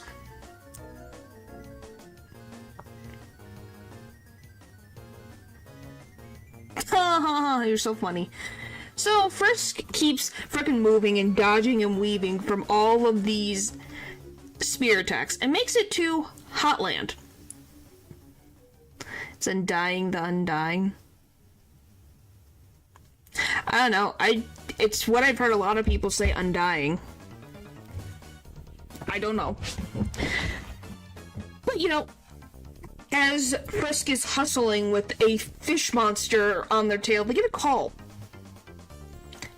And it's Papyrus going, oh hey friend, I set up for you to meet my friend Undying. Just mess with you. You're literally funny too. Thanks. So, it's like, oh hey, I set up a meetup for you to meet my friend Undying. And says, you know, we should meet at her house later.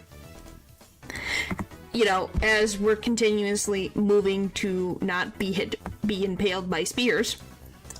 So, after they end the call, they continue running and they get over a bridge that is above lava.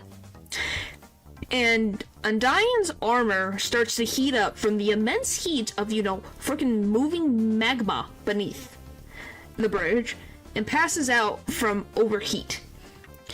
Well, good thing for her that Frisk is a good human being, / there's a random water cooler right there.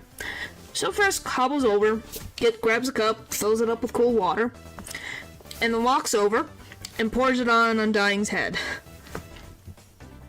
And then she wakes up and then stares Frisk straight in the face and then walks away. So Frisk goes, okay, shrugs their shoulders. And it's like, okay, I guess I should go and see Papyrus. So they wander back into Waterfall by taking the river person's boat back. How is the water cooler in the magma zone? I don't know, it's conveniently right there. I don't know. Don't ask me.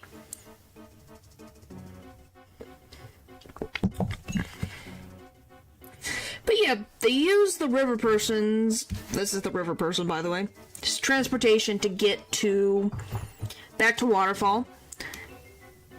And finally, after wandering around for a while, finds Undying's house. And they see Papyrus and go, wave, hello Papyrus, I'm here. So, Papyrus knocks on the door, and she, greets Papyrus, and it's like, oh, you told me about a new friend, and then stares, and barely holds herself back from attacking Frisk, because it's that human. It's the human that humiliated me.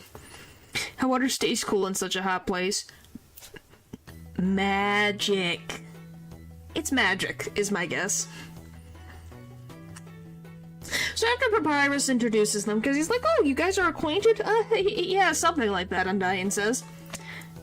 They enter the house to have this, play date. Well, Papyrus, as he does above, excuses himself from hanging out by saying he has to go to the bathroom. So, he jumps out a window. So, Undying and Frisk are now there to bond and become friends. While Papyrus is watching outside the window. So Undying doesn't really want to hang out with Frisk and, sees them as an enemy. But then Papyrus is outside the window being like, it must be very challenging for Undying to be... It must be too challenging for Undying to befriend a human. And she goes, excuse me? Too much of a challenge? I'm Undying, the head of the Royal Guard. What are you talking about? Of course I can befriend a human. We're gonna be the bestest friends ever. So, she decides, I'll take up that challenge. And so has the human sit down and gives them tea to drink, which, coincidentally, is flower tea, which is the king's favorite drink. Bitter steward instead of bitter start. Yeah.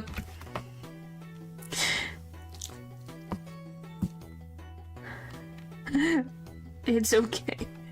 So Undying decides to cook a meal together with Frisk. And the two of them end up setting the house on fire. And if you're wondering how this has happened, it's called they were too passionate about cutting things, so they cut up a ton of tomatoes, got a bunch of freaking sauce on their faces, chopped up a bunch of stuff, and then turned the oven on extra hot. So yes, they set the house on fire.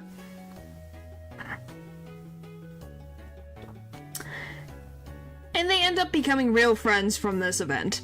Because Undying, she's their determination and interesting thoughts, and is like, yeah, you're pretty cool. So Undying decides to go hang out with Papyrus because her home is now heated and she is a fish, so she doesn't want to be cooked. So she heads to Snowdon to hang out with Papyrus. Their cooking is fire, yes. Yes, Paper?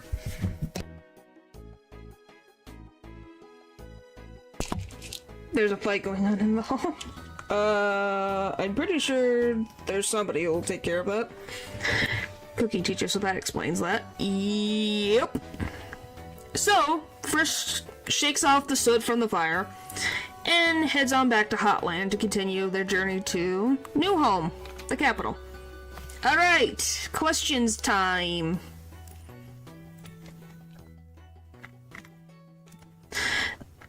Yes, Paul, you look fabulous. Did Papyrus really not know Frisk was going to get killed for their soul? No, most people don't really know about that. That is typically hidden away from the general public about humans. They knew that their souls were being used, but they didn't typically know what for. Well, they knew what for, but they didn't know how they got their souls. 1,000-year-old monster Papyrus caught tried on dating a 10-year-old human in Snowden Town. How do you feel about this predicament?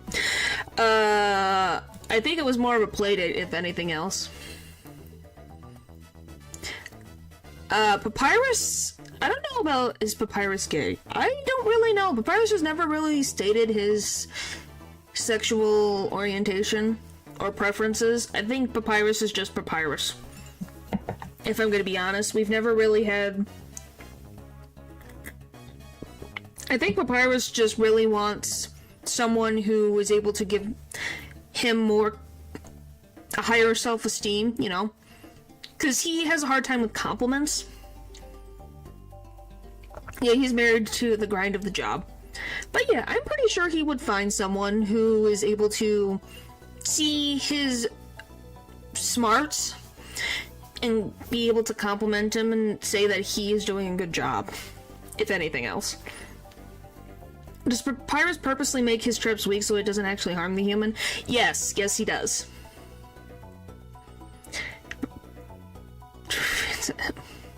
He wants that money. Yes, he does.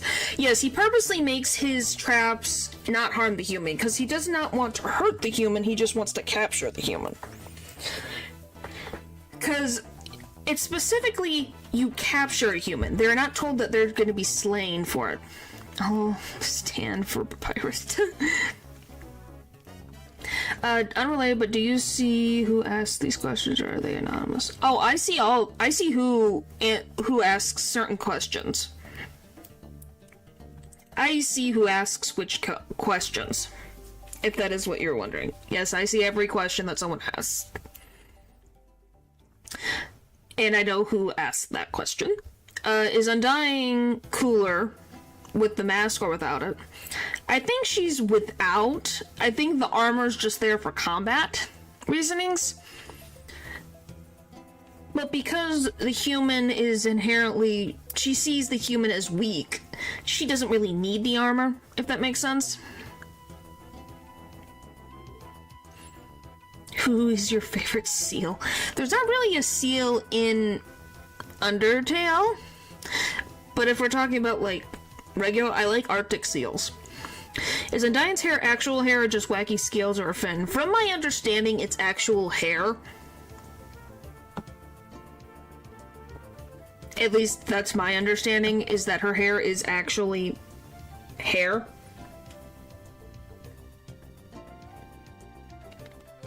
Because it flows like hair, I don't think it's a fin. It's never been described as a fin. The armor not for protection, but because of anime. It could also be that, too. But from my understanding, it is actual hair. This type of Jorah would like Arctic seals. Yeah. I don't think it's a wig, though. Because she has it in a ponytail. Alright. Those are all the questions that I saw. So, we're moving on to... Hotland! So, the river person takes Frisk back to Hotland where they were before, and they see a giant lab. So they're like, oh, why not? And they... best character, there she is. So, they decide to enter the lab to see what's going on. Because nothing has stopped them from before, so why not? They enter this random building. Alright. And the room is very dark. And except for like a spotlight on where they're walking and follows their every move, everything else is dark. Suddenly, the lights turn on. And a little yellow dinosaur comes out from what Frisk assumes is a bathroom. And she introduces herself as Dr. Alphys, the royal scientist. And this little dinosaur monster is gushing about Frisk and about human culture. It's like, oh my gosh, it's an actual human. Oh, always wanted to meet a human. I like their anime, I like all these different things. And that she's been watching Frisk's journey from the beginning and wants to help them with their goal. Something about, what did I miss? I don't know what you were here last. We did all of Undying's content. We're now in Hotland. So, she wants to help Frisk continue their journey. But there's one itty-bitty tiny little problem. Alphys made a idol robot named Metaton. And Metaton allegedly wants to hunt down humans and kill them. And it's like, oh, well, you probably won't meet him, right? And then they hear a thud. Then seconds go by, then another thud. She's like, do you hear that noise?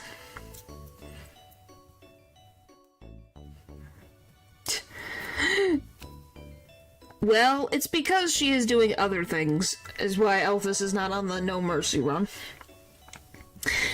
And then, all of a sudden, a robot bursts through the wall and introduces himself as Metaton. And this is Metaton in Form 1. So, he introduces himself, and he decides to have the human participate in a quiz show. So, during this quiz show, Metaton is giving questions, and Alphys is helping the human answer the questions correctly. Well, one question pops up, and it's about who does Alphys have a crush on? And the human correctly picks Undying. And she becomes immediately embarrassed. This isn't even his final form. No, it is not. And so, Metaton's like, see, it's very obvious, Alphys. Even the human knows you have a crush. And is like, then goes to a question about a show called Mew Mew Kissy Cutie. And then Alphys can't help herself and just starts blabbering the answer. And then Metaton looks at her and is like, Alphys, have you been helping the human cheat? And she goes, no, I haven't. And just decides, oh, I can't continue the quiz because she's helping you with the answers. And then he says, oh, I'll meet you again soon, human. Bye! And leaves. See you next stream. See ya. Hope everything's okay, Natural. For some reason, yeah. So, Alphys gives Frisk her number and starts texting Frisk important information as they go along.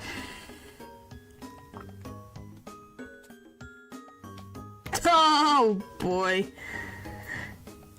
And so throughout Hotland, Frisk and Alphys become close friends through chatting through these texts. Because Paul got a new drawing. Okay, now we're going on to cooking with a killer robot.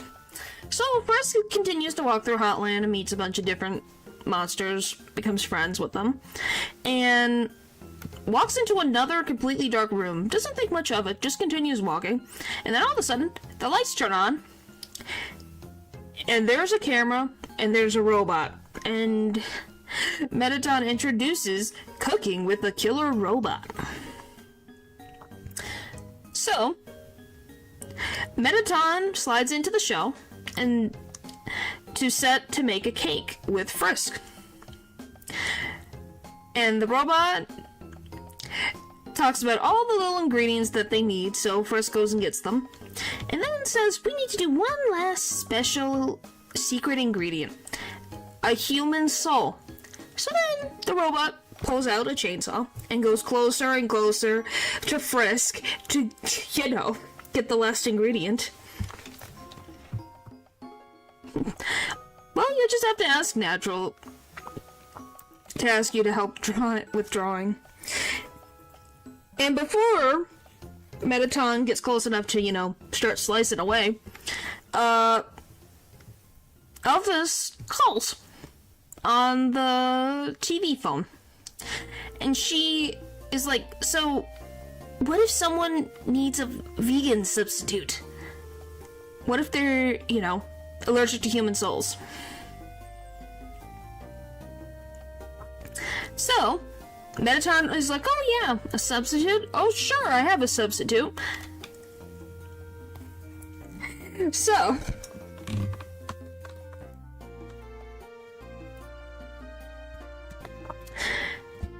Frisk is given a jetpack,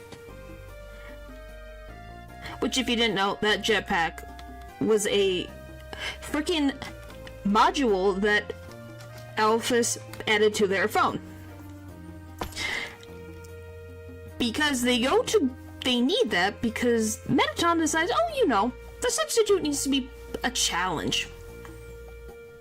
And so, this convenient counter gets put so high up in the air that they have to use a jetpack to get to the top. And Frisk has a time limit on how long they have to get the substitute, or Mettaton will go back to the original plan.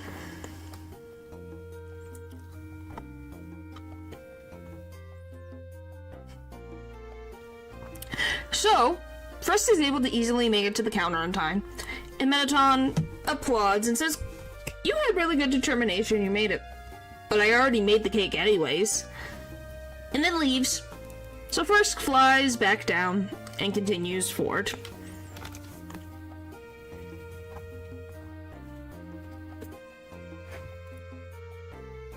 So, there you go. There's a cute little picture of one of the best characters inside of the Undertale franchise, the Royal Guards. So, Frisk keeps making friends, and then encounters 2 Royal Guards.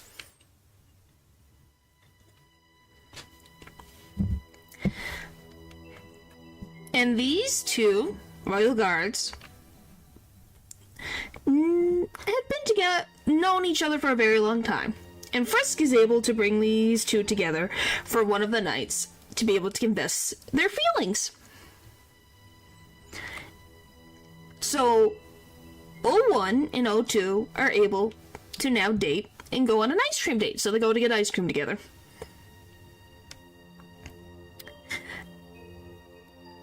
So, after Frisk has successfully been a matchmaker, wanders into the next room, and it's dark. Like I said, I think Mettaton has a preference for darkness. So, then a spotlight happens, and Mettaton appears as a news anchor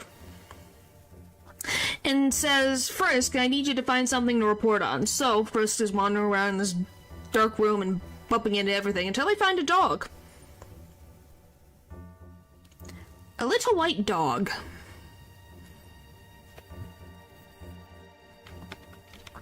And so Mettaton makes a story. So, after explaining a cute little story about, how dogs are cute and adorable and all these things, it's revealed that the dog is an explosive. Along with everything else that is in the room that Frisk could talk about. Everything's an explosive. So, Frisk is tasked with defusing all of these explosives, or a giant explosive will go off. So, Elvis calls up Frisk and says, hey, I put in a fusing program on your phone. so you can defuse the explosives. And after running around the whole area, Frisk is able to easily defuse all of the explosives. The lack of seals drains my happiness. Sorry, there's no seals in this game. And even though they got rid of all the explosives in time, Mettaton still is going to try to set the explosive off. But luckily, Elphys is able to cut power to the bomb, and Mettaton leaves defeated because now they can't let the explosive go off. So, this one, after the news with Mettaton, we get into a room that's a little different than the rest of them. It's very quiet, and there's spider webs everywhere. And then Frisk keeps walking and walking until they can't move anymore. And then a spider monster appears. I've seen way too much of art of her. I like that design. Yeah, it's cool. And she introduces herself as Muffet. And she claims that Frisk is stingy with their money, and how could you not buy anything from the bake sale? Back in the ruins, I can't believe you. I've heard about a human who was stingy with their money.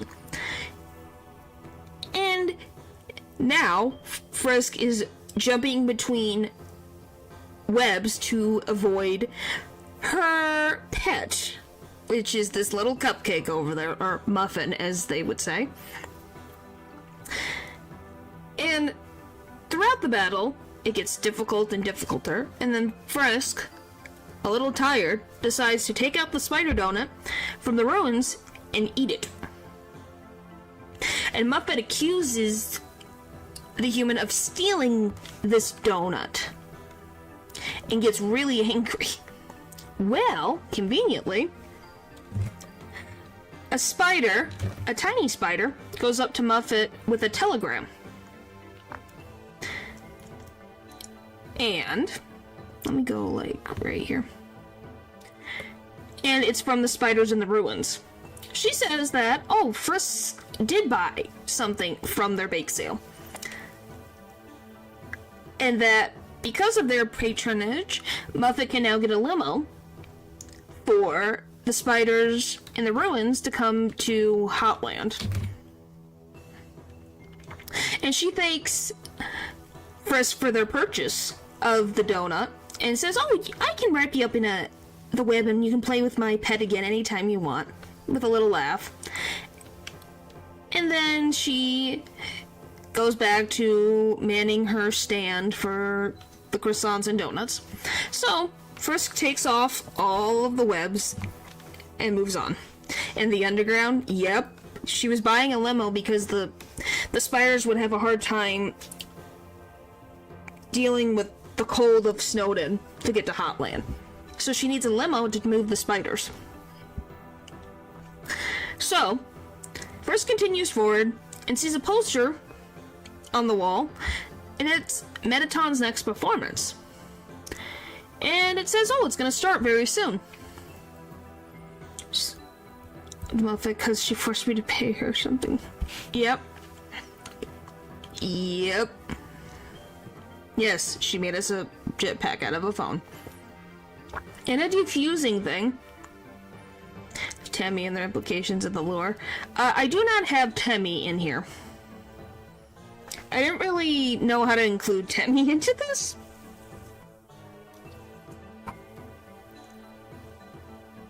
So, Frisk walks into the next room, and they end up on a stage. No Temmie. Like, fine, I'll talk about Temmie real quick. I didn't make I'm on 64 slides, and there's 140 slides in this. What do you mean? I can explain Temmie really quick for you guys. No, their college career is not erased. Golly, guys, you're asking a lot. So I guess I'll talk about Temmie. Temmie is a little dog So you're halfway now. Yep. Why do you think? I could not talk about every single tiny little thing. But yes, I'll talk about Temmie real quick, okay? Temmie is a little dog monster who runs a little shop. And she wants to go to college. Frisk is able to, over time, get enough money to send Temmie to college. Yeah, Temmie's a dog, from our understanding. And she goes to college and is able to make Temmie armor. Just for the human. But you have to pay 9,999 gold. And then once Frisk puts on that armor, they're able to deal with the attacks from monsters a little bit easier. Are you happy now? Oh, and Tem Village is a hidden village that has a bunch of Temmies. You have Tem, Tem, Tem, Tem, and Bob.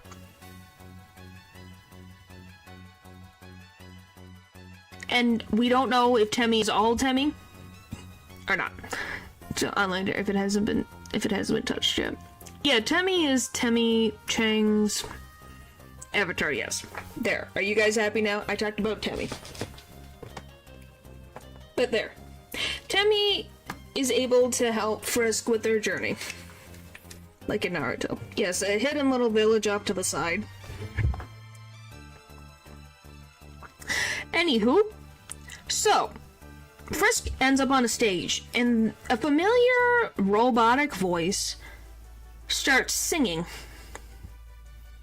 about lovers that can't be together, and appears on stage in a beautiful dress, and calls the human their darling.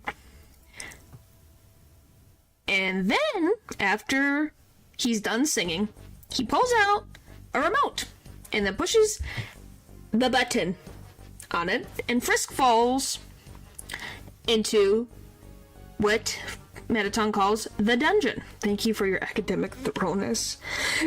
No problem. So, Frisk is put with another challenge, which is this tile maze that they have to get to the end before the time runs out. All the tiles cause different effects,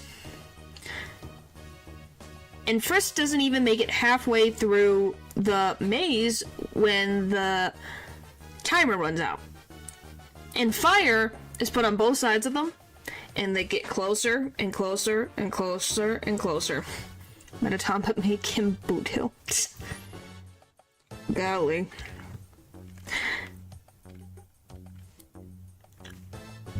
And Alphys is able to safely turn off the fire before, Frisk becomes a well-done human. So, Mettaton decides to start combat. Alphys then calls up Frisk and says, "Hey, I upgraded your phone with a yellow heart program, which allows them to use yellow bullets against Mettaton. And Frisk seems to have won.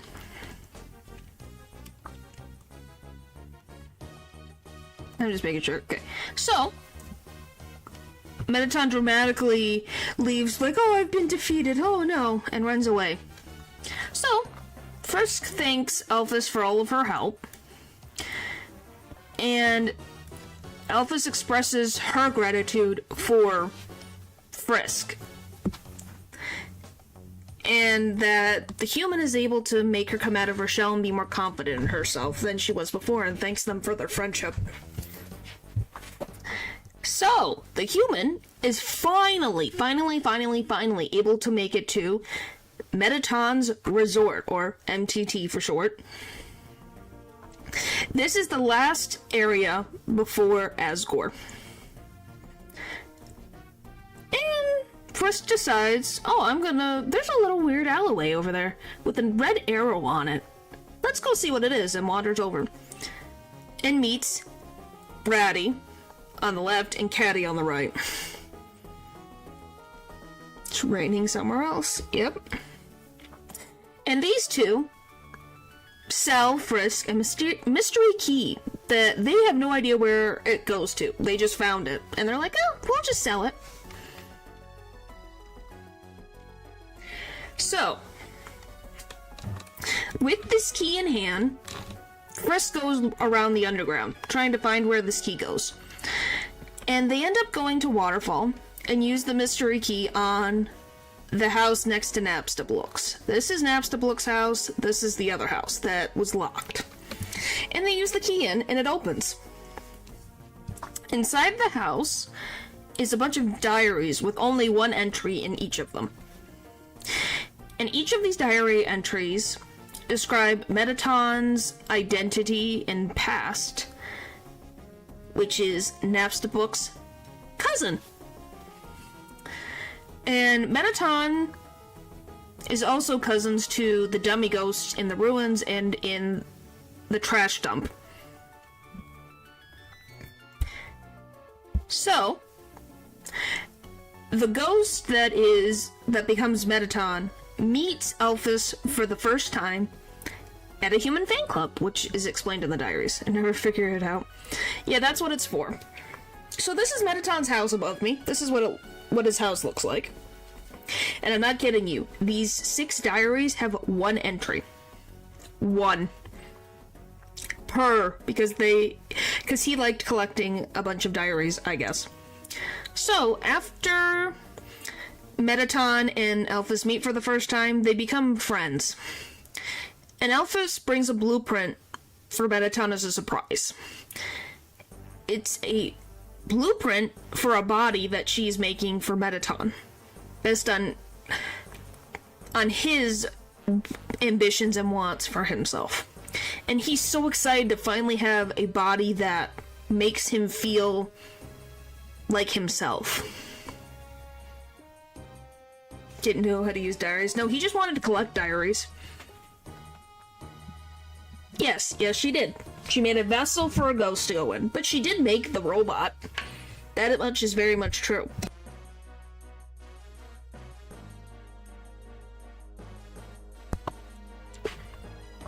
So, after reading... They didn't know how to turn a page. I guess not. So, after reading these diaries, Frisk heads back to MTT Resort and meets Sans conveniently at the front of the resort. And is like, oh, hi, Sans, how you doing? And Sans like, oh, nothing much. Want to go head out for dinner? So they go inside the resort and head to the restaurant inside of MTT Resort. And Sans talks about how he first met Torio. So, he one day, while he was doing a patrol... Hi, Kai! Thanks for stopping by. He talks about how one day he was on patrol, and he ended up in front of the door of the ruins. And one day he hears a woman's voice calling, and so they tell puns to each other through the sealed ruin doors, day by day. And both of these monsters becomes close friends with each other, even though they'd never seen each other.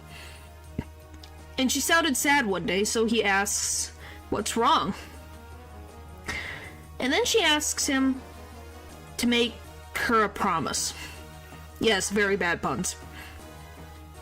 And she says, if a human comes through the ruins doors, that he will protect them. And he agrees to the promise of this person that she's never met. This monster that she's never met.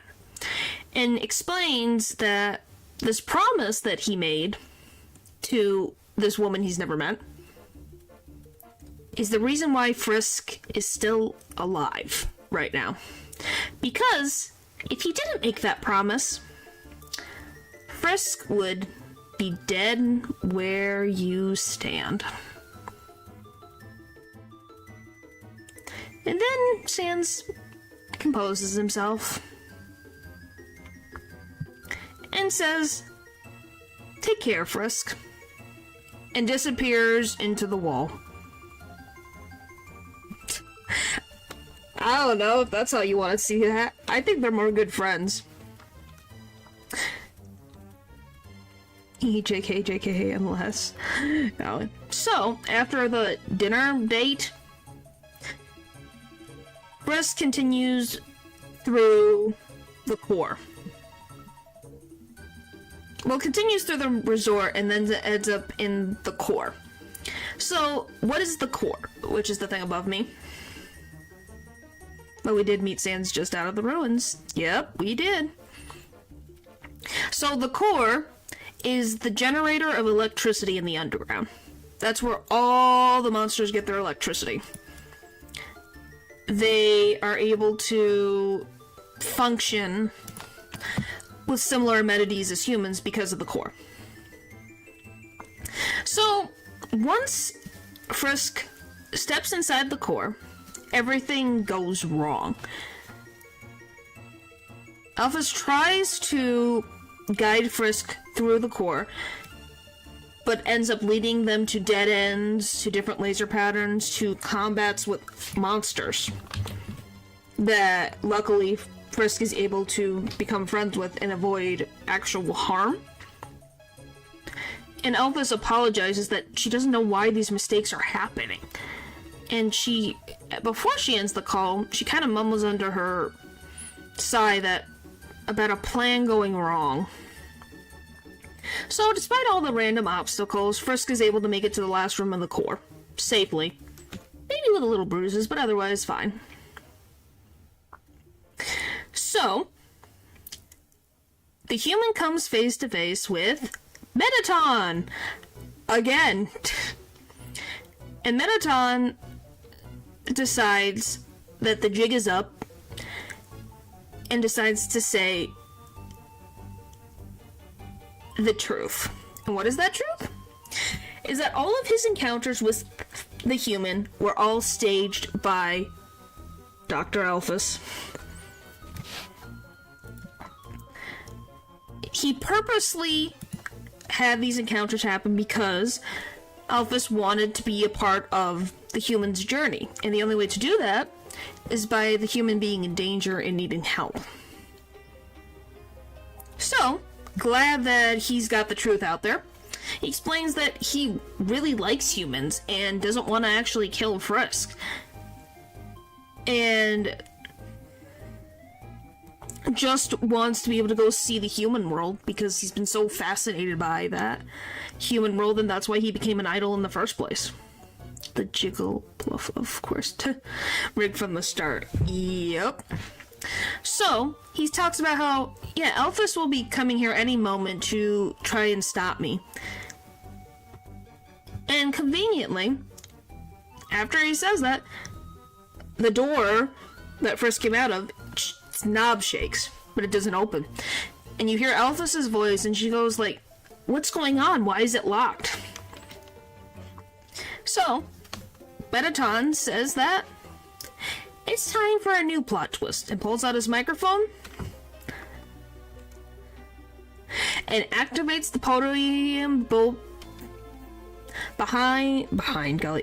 beneath both him and Frisk to go high up in the air.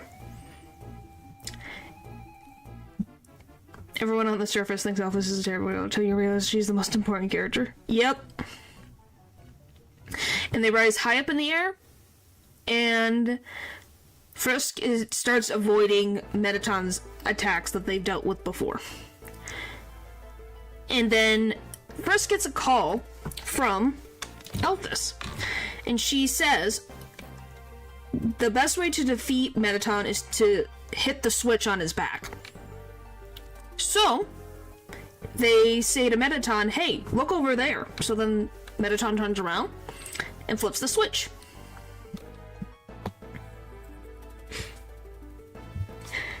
And the robot starts to freak out.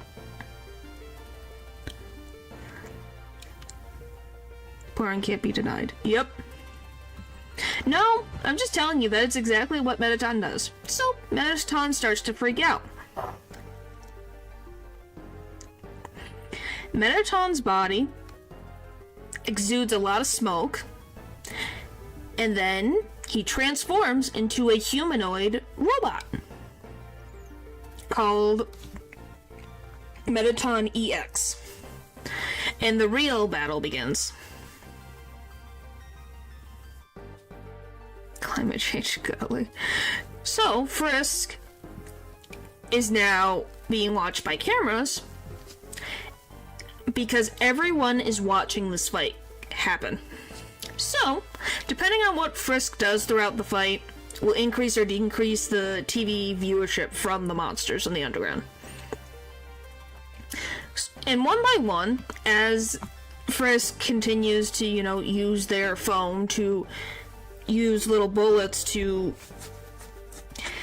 against Mettaton, he loses his limbs. Because over time, the hitting of the bullets and the too much dancing makes him lose his limbs. And the viewership, finally, after this battle, reaches an all-time high viewership. And Mettaton, now, with no legs and no arms, starts taking calls from fans so that he can say goodbye to them, because this program is supposed to be his last hurrah.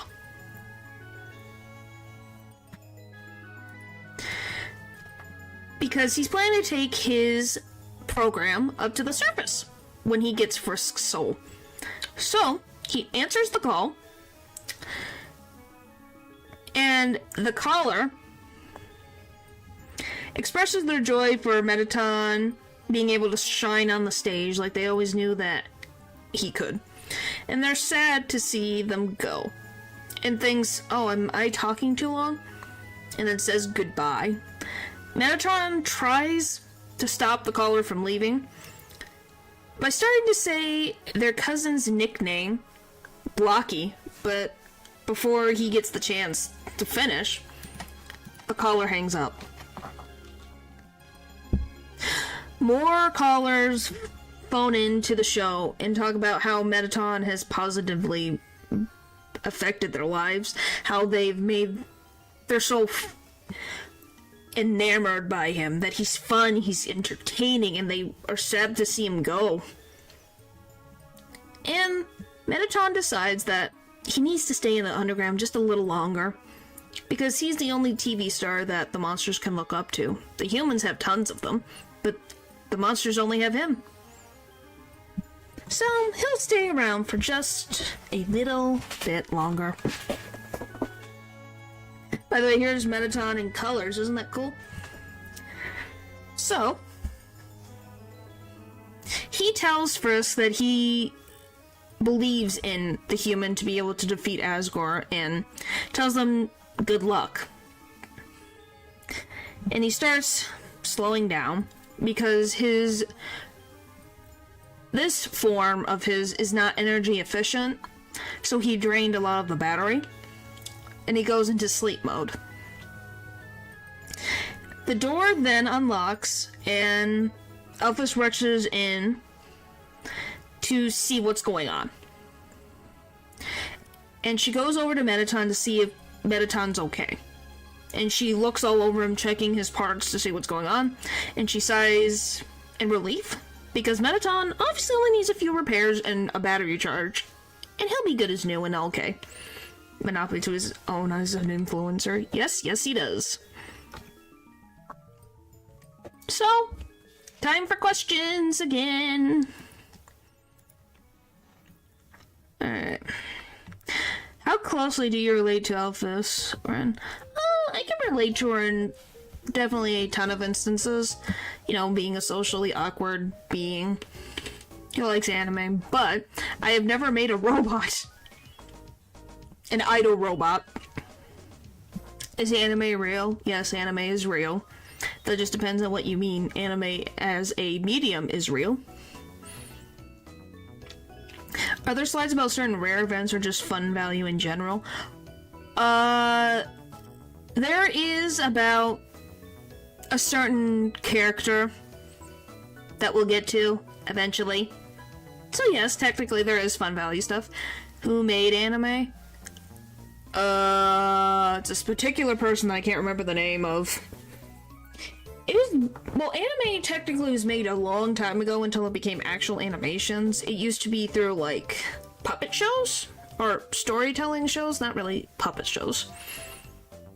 An Elphys run. Well, thank you. I'll take that as a compliment. Did Mettaton also wanted to kill the human for Asgore, or did he just want to kill Frisk because he's kind of a psycho? He wanted to kill Frisk for the soul, because you need a human soul and a monster soul to pass through the barrier. Mettaton was the first VTuber. Yeah, it might have been. Who knows? But yeah, pretty much, he wasn't trying to get Asgore the soul. He wanted to use the soul so that he could go out into the human world, because that's the only way to leave the barrier. Is Mettaton the ghost's actual name too, or is the new name given for the robot? I think that's his new name. I think he has a different name. I don't remember what the name is, but that is how Mettaton likes to be addressed, so I will always be saying Mettaton, because that's what he wants to be addressed as. Do you think Sans jokes are funny? They make me chuckle once in a while. If they happened all at once, I think I would be a little less interested in it.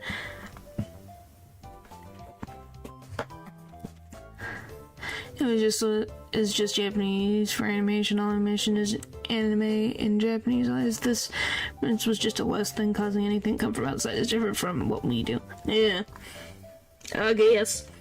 How does it snow underground? Kind of, they make ice. So there's actually, if you look in Snowden, there is ice actually being made.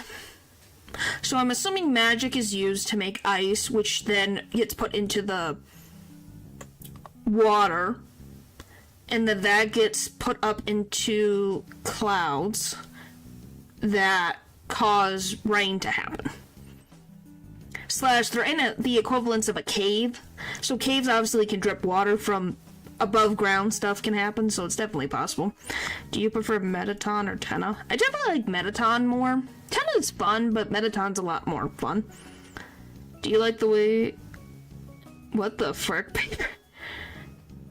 What the frick? Do I like the way my skin feels on my body? I would assume so.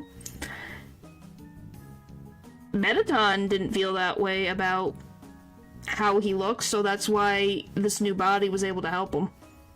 Snow is tasty. It can be. Lucky. Well, yeah, I guess that's lucky. So, moving on. Now we get to go into something that maybe not a lot of you know about. What is snow? Condensation from clouds. You guys, I wonder, how many of you know about Mew Mew? About Magical Girl Mew Mew. Oh, boy. Yeah, Magical Girl Mew Mew. I love Mew Mew. It's a slide, but not Temmie. Well, technically, I've already talked about Mew Mew. Wait, we're allowed to make questions? No. Yana. No, this is a specific anime character in the universe of Undertale. This is Elphus's favorite anime character. I played Undertale too much on the Switch. It's an extreme example of escapism if you really think about it. Yeah, it can be. So, as it says, this is a Switch exclusive character. So I'm going to explain a bit why, because technically I've talked about this character already. So, Frisk, for some reason, gets some type of intuition about, oh, I should head back to Snowden, to Sans and Papyrus's house. So, they wander over back to Papyrus's and Sans' house, and go under the very abnormally large sink. And inside, they walk in and they see an abandoned dog shrine named Mew Mew. She is terrifying. I did not know that JoJo had a Mew Mew character. Anyway, They see this abandoned shrine, and there's a red and blue door behind this abandoned shrine. So, Frisk uses their psychic powers, or the player using the switch, to open the door. And once they open the door, they find a life-size Mew Mew doll, which is, like I said, Alphys's favorite character. And they interact with the doll, and it starts to move. And the ghost inside the doll explains that she stole the doll from Alphys's lab. So, the human decides to poke the doll multiple times until it starts moving around and being angry. And this ghost decided to possess this doll, this life-size doll, and it's the same ghost that possessed the dummy in the trash dump. And so Mew Mew thinks that she has to get really angry to properly fuse with this new body that she found. So she asks, "Hey Frisk, can you help me get very angry?" And so Frisk is like, "Sure." Mew Mew body pillow merch melon. I don't know about that. So she reveals, like I said, that she's the same one from the dump. I guess I have that twice. Why? She also is the same dummy in front of Undyne's house. You know, that one right there that stares at Frisk? That's the same dummy.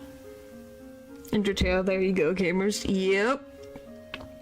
So, Mew Mew, throughout the Frisk trying to make her angry, talks about how they think, oh, this new Mew Mew body will be better for a training dummy for Undyne, and really wants to be impaled like a pincushion by Undyne.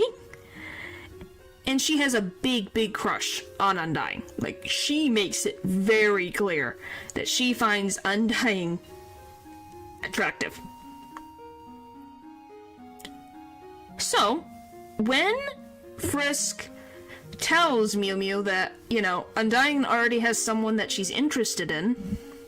I've dated worse, to be honest, oh boy. Mew Mew goes silent, but then decides to accept that Undyne likes someone else and is going to fully support Undyne with her decision. People I have one of the dream, what the frick? Mad Mew Mew. I guess. But after a while, in Frisk doing everything they can to annoy her, she's confused on why, she's not fusing with the doll. So, Frisk decides, maybe anger is not the only emotion that you need to fuse with this new body. It might be other emotions. So Mew Mew was like, maybe. And so then she decides to ask Frisk, to show her what love actually is. What kindness is. So, Frisk spares her, and she starts to feel something, like a pulsating in her chest from Frisk being nice to her. And she, and this cat girl, accepts that, it's gonna take a while for her to get used to her new body and probably fuse. What is love? That is a good question. It is a complicated thing. So she's glad she made a friend with Frisk and says, thank you for your help.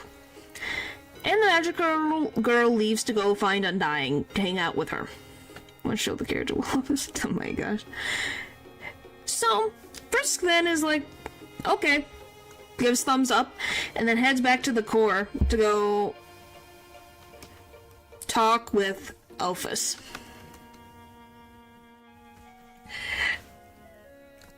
So, I guess before I get into these, do you guys have any questions about Mew Mew? Let me see, is there any questions about Mew Mew? Okay, nothing yet. Anything about Mew Mew before I continue? Because I'm gonna be getting into a bunch of other stuff. Woo. Do we see her again? Yes, she actually... I asked mine. Yeah, she appears in the end of the game. Next to Undying. She does appear. She does. How do I become Mew Mew? That's a Mew Mew question, not a Ren question that I can't answer. But yes, if you all want to know, all the ghosts, so Napstablook, Mettaton, Mew Mew, and the one from the ruins, they're all cousins to each other. They're not siblings, they're cousins. So there's like 4 cousins running around. Cosplay? Yep. That would be the best way. Why don't you cosplay Mew Mew paper, then you can become Mew Mew. Alright. So, Frisk makes it back to the core. And finds Alphys is, putting Mettaton's parts back into a cart so she can take Mettaton back to the lab for repairs. And Alphys just says to Frisk, you can go on ahead a little bit. I'll be there in a sec. I just want to be with Mettaton for a little bit longer. And then she'll lead Frisk to the final elevator up to New Home. You're not ugly. Don't say that to yourself. Cosplaying allows you to be someone else, so it can be fun. What is the name of the first dummy?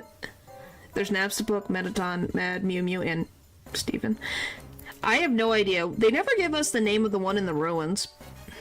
But yes, they're all cousins. So, after a little bit, Alphys guides Frisk to the elevator to New Home. And she confesses to Frisk that she lied. That a human soul is not enough to get through the barrier. Because if you didn't know, she said that, oh, you just need a human soul to leave through the barrier. And then finally tells the truth that you need a human and monster soul to get through the barrier safely. So, Frisk's only way to go home is to take Asgore's soul. And the Dino apologizes about lying and goes back to get Mettaton's body to leave because she feels embarrassed about lying. So, Frisk goes into the elevator, into New Home, to face the King of the Underground. So, Frisk reaches New Home, and they are told the story of Chara by the citizens of New Home. They learn about how Kara fell into the ruins, met the Dreamers, died, and subsequently the death of Azrael, and the loss of their queen. Oh my gosh, Lou, really? So, as they enter the castle, the actual castle of New Home, they realize, it looks the same as the one as Toriel's house in the ruins. Yes, paper? Yes.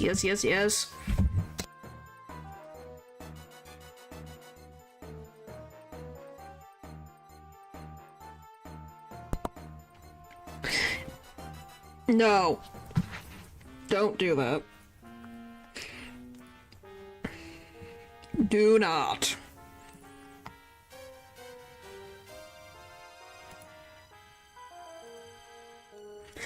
Man, between Undertale and Dr. Azure can't catch a break. Well, hey, he did try to hurt... He did kill, like, 6 humans, so you know.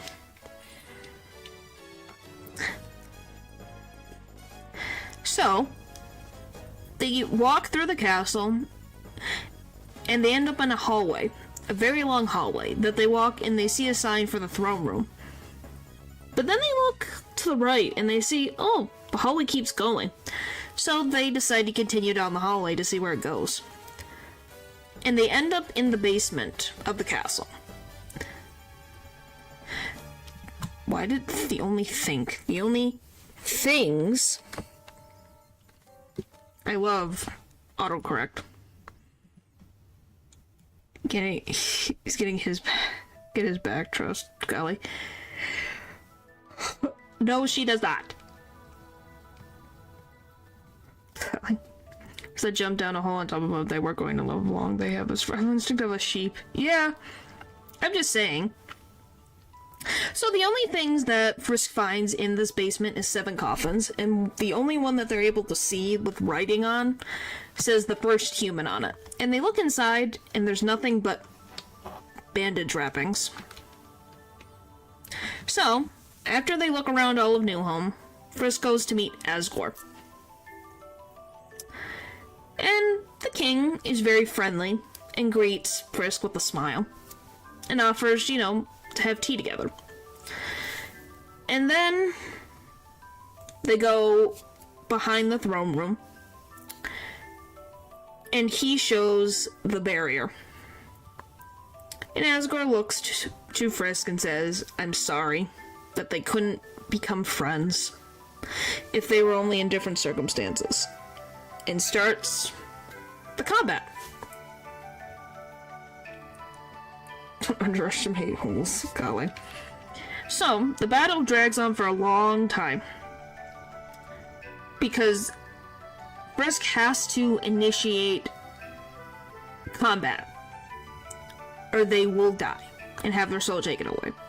So after they were able to have Asgore's health very low, he kneels in defeat. But Frisk, instead of hitting the final blow, spares the king.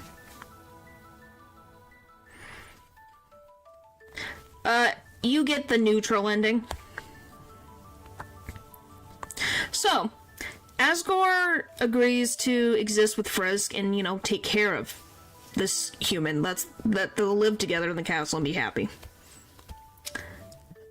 But before Frisk can respond, the king gets stabbed with a root and destroys Asgore's soul. So, Flowey appears and he laughs at the king's death because while he was busy, he grabbed the 6 human souls and absorbs them and then crashes the game.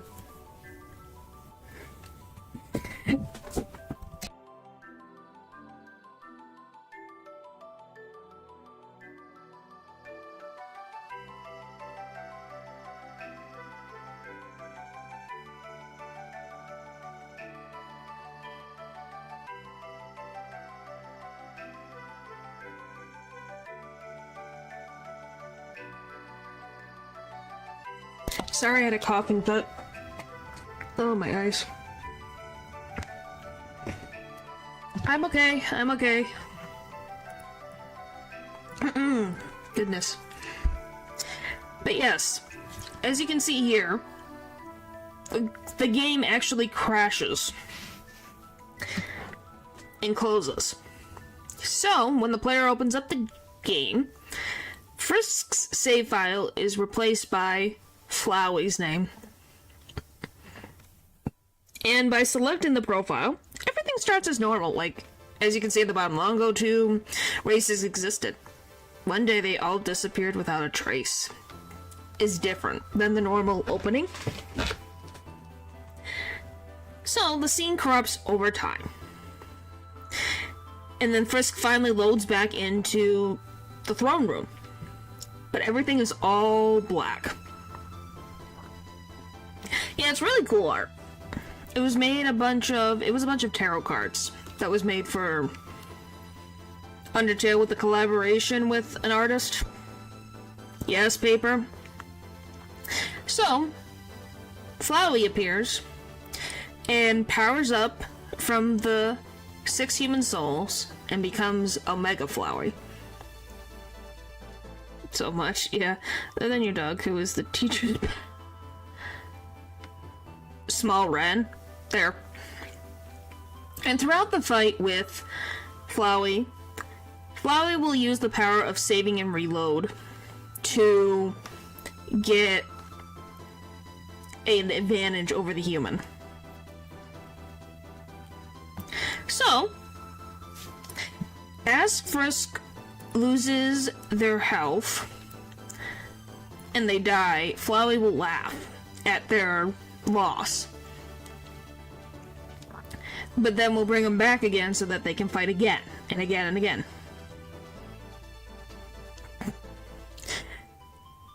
But as Frisk continues through the fight, the 6 human souls inside of Flowey use their power to help Frisk. They'll heal the wounds. They'll give him encouragement. And they give Frisk the will to keep going. And once Flowey's health is just a fingernail's length left, he acts all scared, but then reloads the save back so that he has full health. And then he surrounds Frisk's soul and saves and reloads to kill Frisk over and over and over and over and over and over and over and over again. Until he finally leaves Frisk with only 1 health point left. And he's ready to finally finish off Frisk for good. He even laughs and says, "Why don't you just call out for help?" And Frisk does, but nobody answers. So, Flowey readies his bullets for the last final attack, but it's blocked. The human souls then heal Frisk back up to health again. And Flowey's like, "Oh, well, I'll just try to reload." But then it says, save, load, fail. So he can't reload anymore. And the souls pull themselves out of Flowey and take back control of their free will and defeat Flowey to be down to 1 health. And Frisk now has a choice to make. Do you fight and kill Flowey? Or do you give him mercy? And Frisk decides to spare Flowey. And Frisk and the human souls are able to leave the barrier. And the screen goes black. And the human gets a call from Sans. No matter what the ending, huh? Yep. So, this is the neutral ending. So, depending on how Frisk acts throughout their journey in the underground, depending on who they spared and who they killed will affect what the monsters are doing in this call. Obviously, the pacifist, everyone's safe and healthy. Asgore's gone because of Flowey. So Toriel leaves the ruins to become queen again of the underground to help keep things running.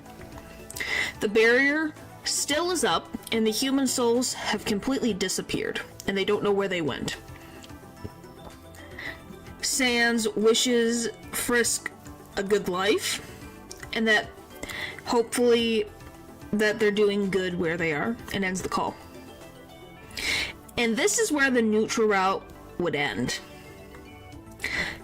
But with the pacifists, this is just the beginning. So, let's see, is there any questions for this section? Because now we're getting into the big deal. Was New Home built because of a royal divorce? No, that was made before. I think that the Dreamers lived in the ruins originally and then moved further in and made New Home. It's called When You Only Get Rid of Papyrus. It's so sad from his perspective. Yeah, it definitely is. Ending / coward ending. Yeah. Is the barrier a fountain? Not from our knowledge, it's just a big giant thing that just blocks monsters from leaving. But it's definitely scary when the game crashes. It freaked me out more once you get the laugh from Flowey and all that. Why does a Mega Flowey look like that? I don't know. People also call a Mega Flowey Photoshop Flowey. So some people think that maybe that's what it is.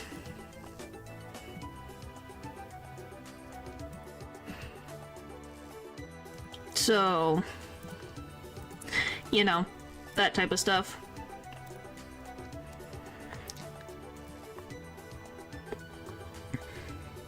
So that's just I think it was something that was a little more fun.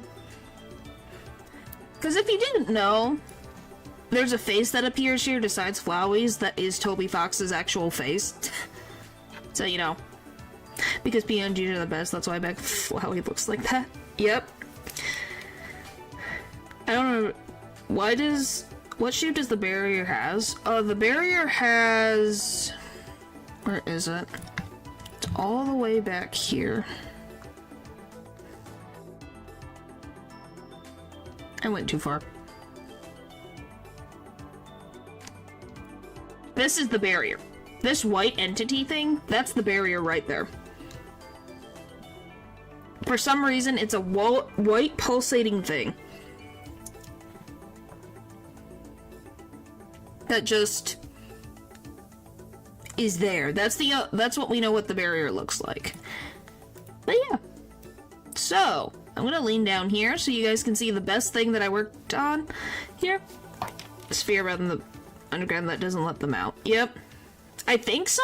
I would assume it's a sphere. But yeah, look at this. Look how cool this is. Look at all these. I love these tarot cards, by the way. They're my favorite. Look at them. We got Toriel. We got the Spoiler. We got Alphys, Frisk, Papyrus, Sans, Undying, and Asgore. Using this as wallpaper for real. Yeah, isn't it cool? But yeah, now we're getting into the pacifist route, which obviously everything is the same until this point. I don't know if they are. I wouldn't be surprised, but it's possible. So, Flowey pops up on screen after the call with Sans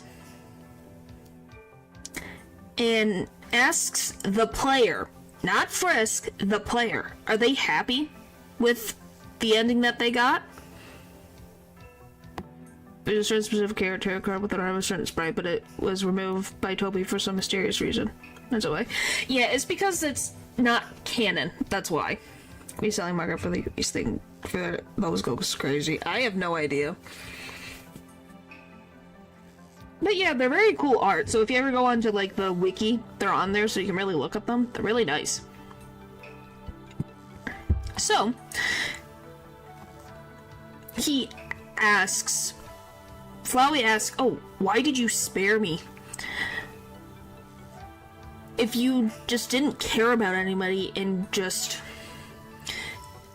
get rid of the monsters, you wouldn't be sad that your friends are still under the ground and Asgore's dead and giving them a worse situation than you were. Spoiler in hands? Yeah. Something like that. So, he says, and I quote, "What if I told you I knew some way to get a better ending? You have to load your save file and..." So, he says, "Oh, you can take your save file and reload back before you fought Asgore. Why don't you go become better friends with Dr. Alphys? Because you didn't really have too much time to spend with her, so why don't you go talk to her?" So, the player decides to reload. So, Frisk goes to leave New Home and starts to enter the core to head to Dr. Alphys' lab, but then gets a call. HP. And gets a call. And on the other part of the line is Undying. She's calling from Papyrus' phone, because I don't think she has a phone. And she asks Frisk to come to Snowden because she needs a favor for something. So, Frisk waddles their way back over to Snowden, and the fish monster asks Frisk to deliver a letter to Alphys for her. Undying is a little too embarrassed to go and hand it directly to the dinosaur herself, so she's like, I'm just gonna ask you to do it, Frisk. Thanks. Temmie armor. Probably. Everyone loves the Temmie armor. So, the river person takes Frisk over to Hotland, and Frisk takes the letter and slides it underneath the door. And they go to turn to leave, but then they hear Alphys rummaging around in the lab. And she looks down and picks up the letter. And she reads it. And she's like, what is this? And she opens the door to see if the person that was there, if she could catch them. Yes, paper. That's your choice. I'm at 96 out of 140 slides, so we're getting there. We're almost there.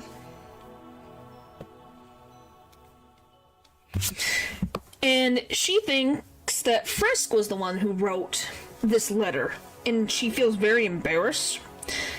And she's like, I feel bad for lying to you before, so sure, I'll accept your invitation for a date. So yes, Frisk now is going on a date with the dino because of a misunderstanding that the letter was not signed. Great. So, Alphys decides to take Frisk to the most romantic place in the underground. This frickin' dump.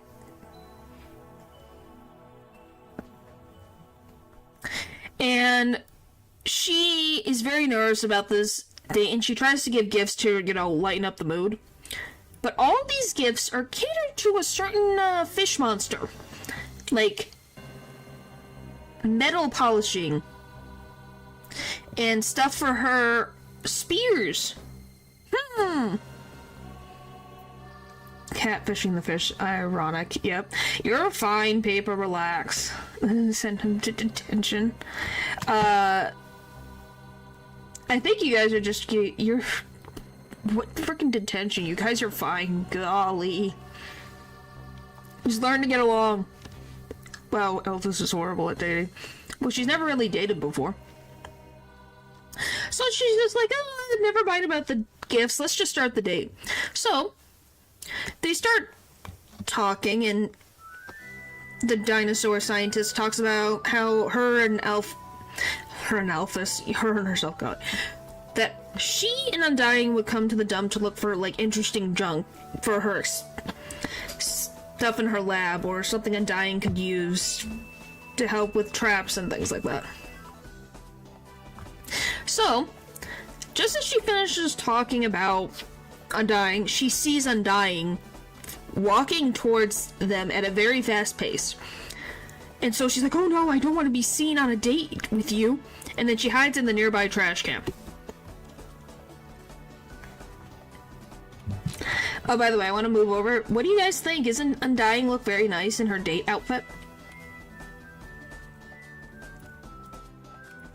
So, Undying walks up in a fancy outfit and goes to Frisk and is like, hey, can I have the litter back? She's like, I should deliver instead. It's gonna cause misunderstandings if you actually deliver it. Well, Frisk is like, I don't have it anymore. What do you mean you don't have it? Well, then have you seen Alphys at all? And they go, no, as they look at the garbage can. So then Undying walks off to try and find Alphys herself. Yeah, she looks really nice. So, after the fish leaves, Alphys comes out from the garbage can and sighs in relief. And she confesses to Frisk that she does have feelings for Undying. And Frisk then goes to her and says, then why don't you just confess your feelings to Undying? well, the dinosaur is like, I don't want to ruin our friendship and doesn't want Undying to hate her. So, Frisk then ponders for a second and is like, I have an idea. Why don't we do a role play so that I pretend to be Undying so that you can try to practice confessing to her so you'll be all ready to have enough confidence to talk to Undying for real. So, Alphys was like, is a little nervous at first. Is good at one thing. So, she's like, I don't know about this, I guess. And then they start pretending, you know, that Frisk is Undying. And then Alphys then starts becoming more and more confident and starts screaming out her feelings for Undying. And she confesses everything about how she likes Undying's confidence, like how she's nice to her, and that even though she's not really good with a lot of things and that she may not be exactly everything that she is, she really wants to be with Undying. And Undying then comes out and is like, huh? And Undying just stands there, and Alphys goes up to her and says, this is how I feel about you, and even though I'm not actually as cool as I said I was, these are my feelings. And Undying, you know, gives the dinosaur a little pat on the back and says that, you know, I don't care if you're cool or not.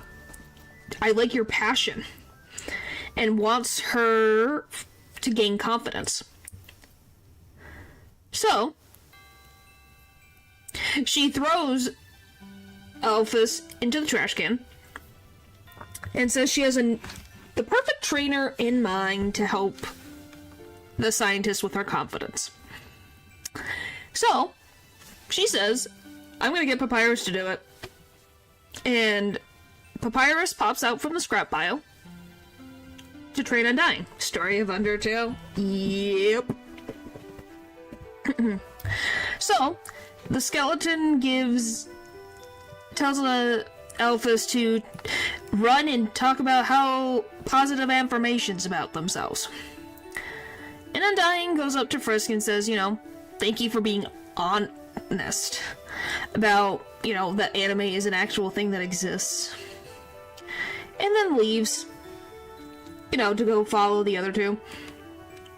And after a little bit of walking, Papyrus calls Frisk.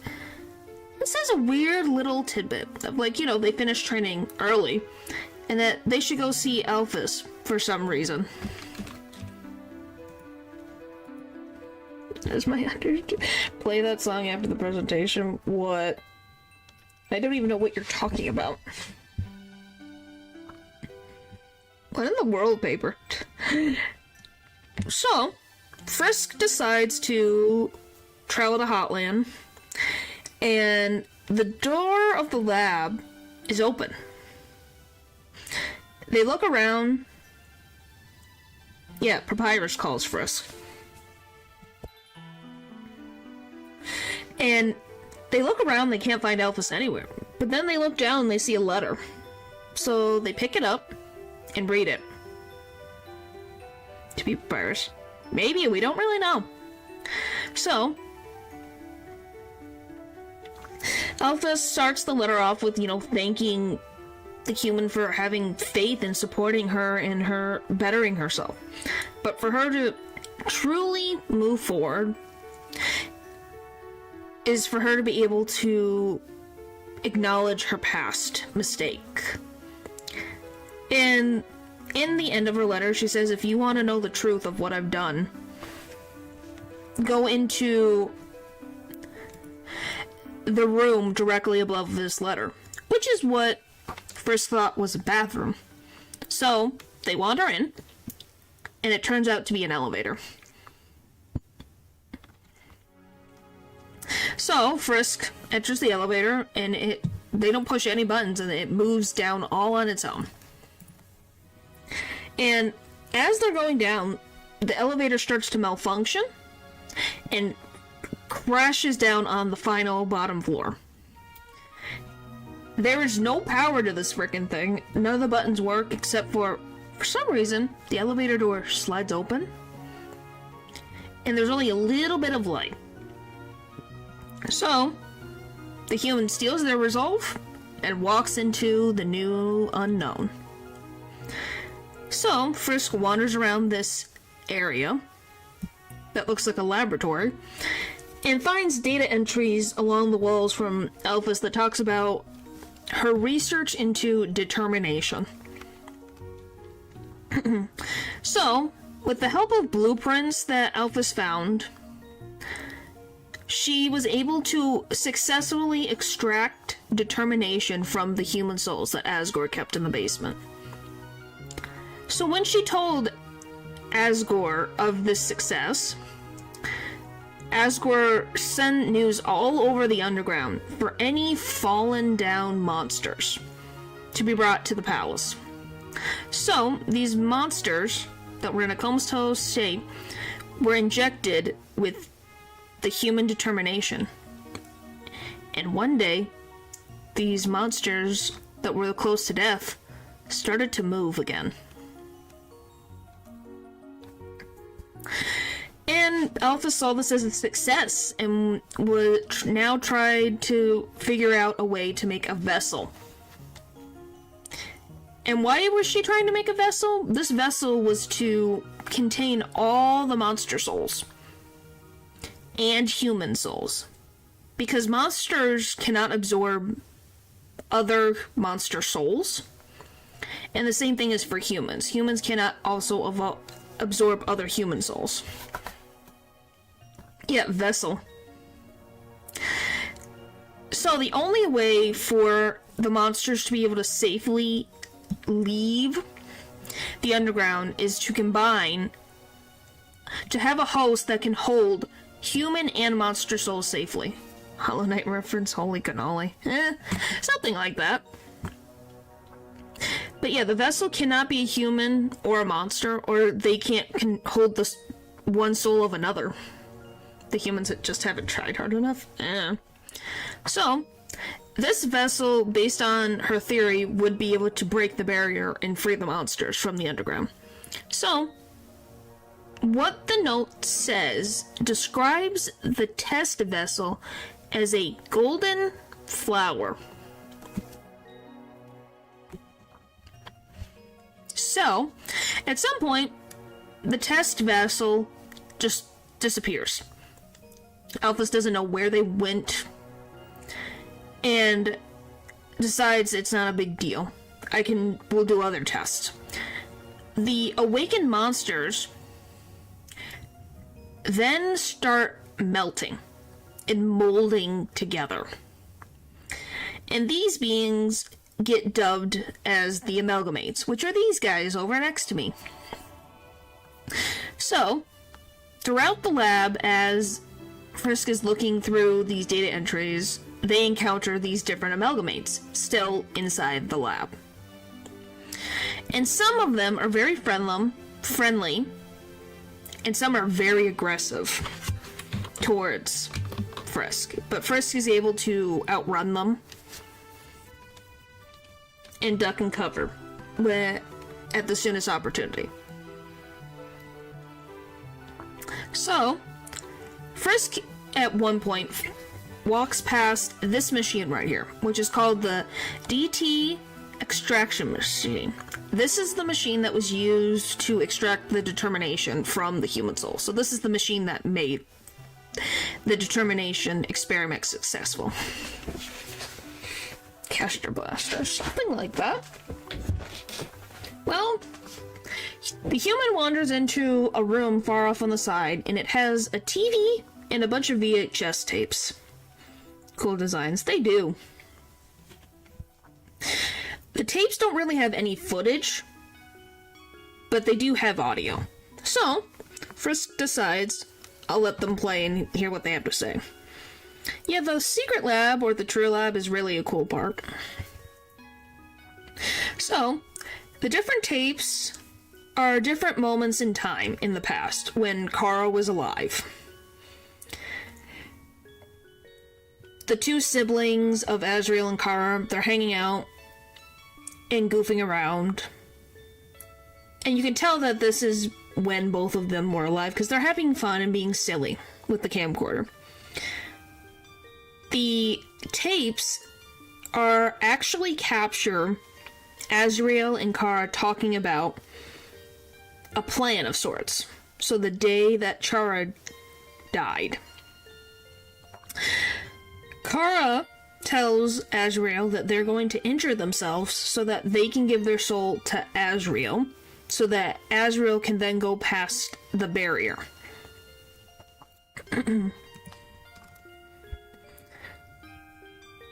So, Frisk, after listening to all the tapes, pulls an epic prank, something like that.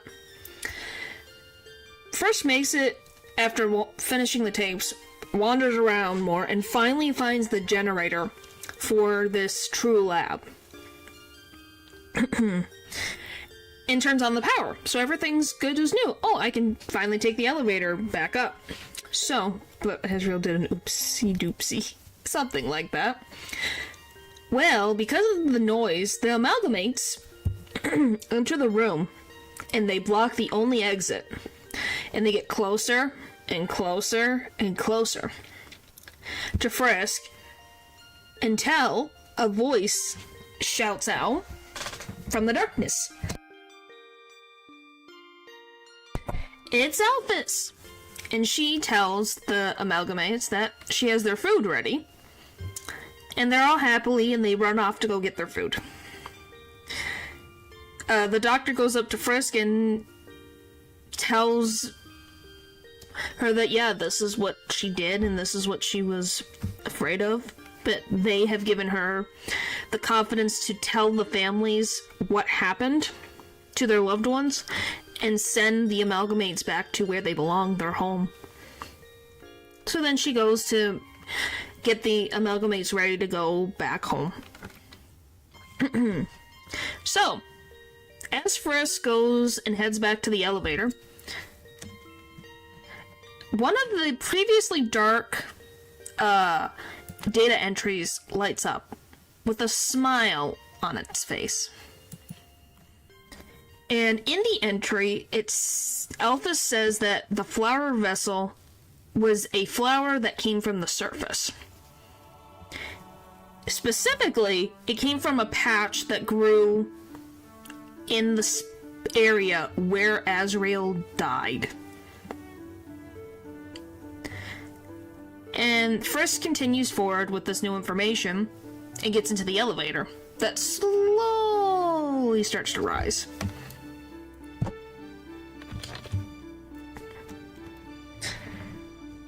They get a phone call all of a sudden, even though they couldn't get really connections down in the old lab, and they pick up the phone. And it's from a voice that they don't recognize at all. And this voice calls Frisk Kara. And that the human has put everything in place for them and thanks them for their help. And they promise to see Kara very soon. And then ends the call. And then the elevator continues up back to the top lab. So, Frisk exits the laboratory and heads back to New Home. So yeah, that's the true lab. Can you do all the reload stuff before fighting Asgore? No, for my knowledge you can't. It specifically has to go through a pacifist route for you to go through Flowey to reload. But Azrael did coolest dude. Yep, he is the coolest. Who made the DT extractor? So if you're meaning like who physically made it, our assumption is Elphys made it, but someone else made the blueprints.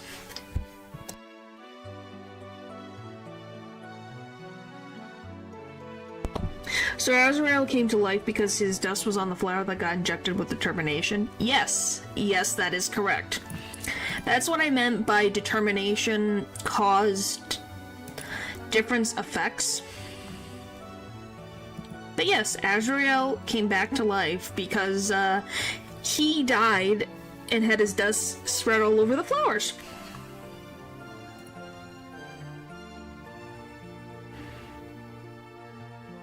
When he was still in this. I don't know about that. That is a theory of its own. Alrighty. We're moving into the last of it. We're at 113 out of 140. We're almost there, guys. Woo! I'm going to take a quick break and I'll be back. Why was Flowey so strong compared to the other amalgamates? Because human souls. Flowey had a bunch of human actual souls. The amalgamates only had human determination put in them. If that makes sense. But yeah. So I'm gonna take a quick break. Because I need to do that real quick. It's also a success, clearly. Yep. So you guys can look at... So do you want to look at Cool Dude Papyrus, or do you want to look at the Almost Kissing Undying and Elphus? Is Sans really from Deltarune? I don't know. Yeah, quick little break. So that I can rush real quick. It won't take me that long. Cool, dude. Alright, so you guys can look at this. I'll be back in like a couple minutes. Like I said. And I'll be right back.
Okay.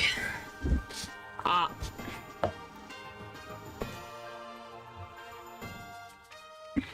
Alright. I'm back. Oof. Let's see. I just subscribe to determination. I don't think I'm going to follow this close, alone at the age of the universe. I was admin of the Undertale world until Frisk arrived. Why we got that much? That's the thing I don't fully understand. It was determination for 6 holes. Okay. Alright, let us continue. So. Oh boy. So, Frisk makes it back to New Home and meets Asgore once again.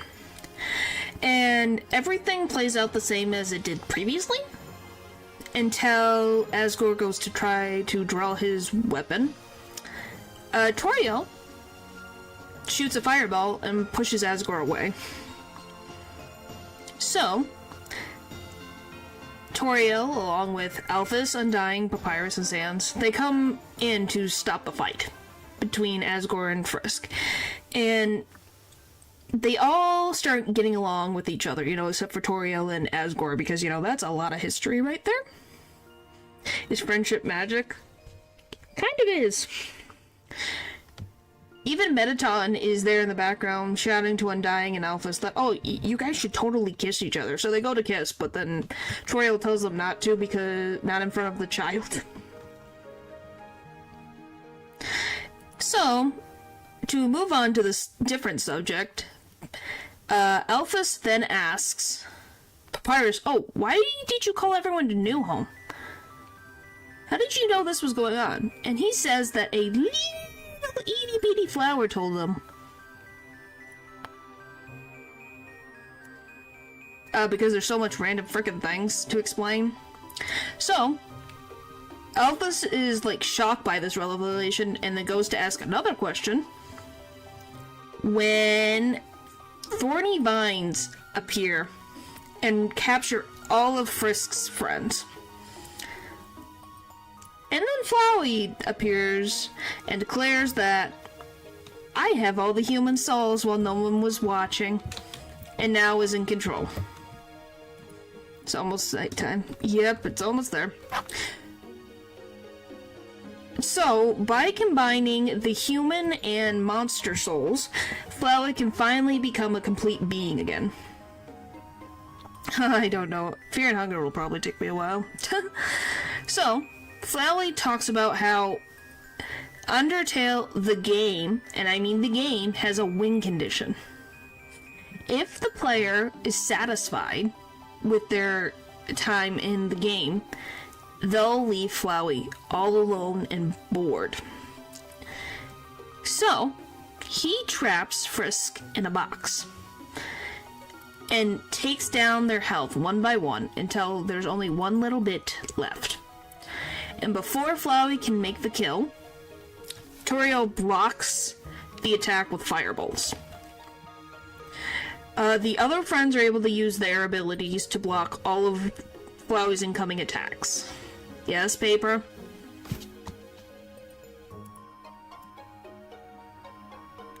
Yes.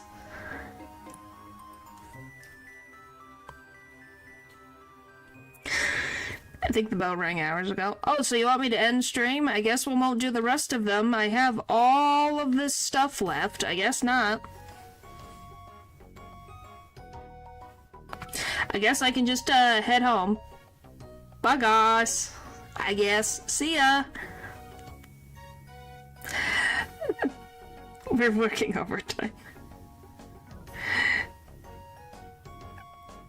It's fine. Anyway, let us continue.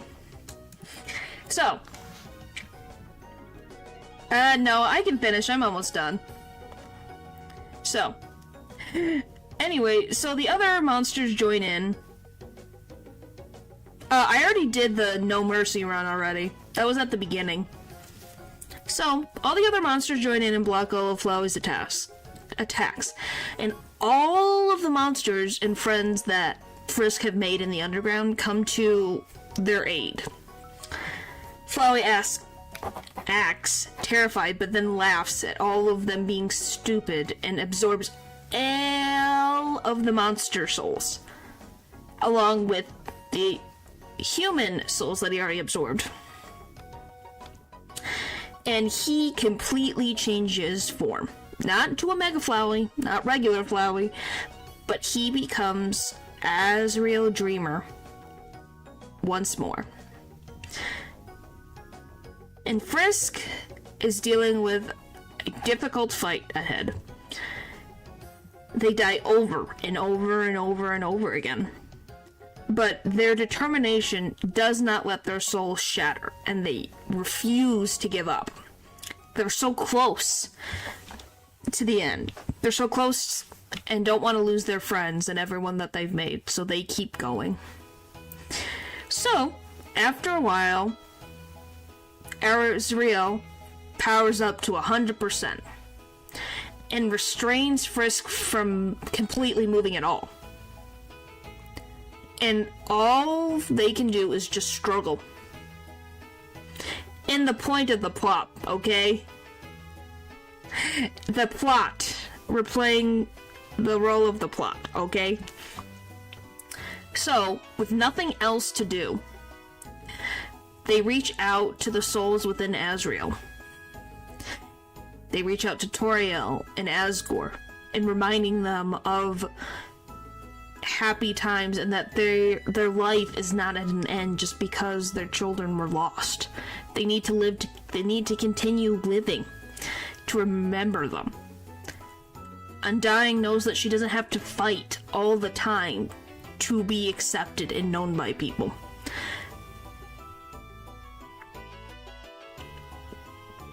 Alphys learns that she has confidence in herself and to not be ashamed of her past and be able to fight it head on. Sans and Papyrus understand the fact of understanding each other, and that meeting Frisk was something that able to move them forward from being in the same thing. And one by one, the monsters remember themselves, Frisk, and their lives being changed for the better. But now, there's one more soul left to save. Frisk connects with Azrael's soul hidden deep down inside him, and is able to see this little goat's memories. This human's able to see how this little monster met Kara, became a family, how he lost his sibling, how he lost his own life. And Azrael continues to call Frisk Kara and tells them to stop. Stop looking into my soul. Stop trying to leave. I don't want to be left alone again, like I was before. And Frisk reaches the deepest part of Azrael's soul and meets the real Azrael.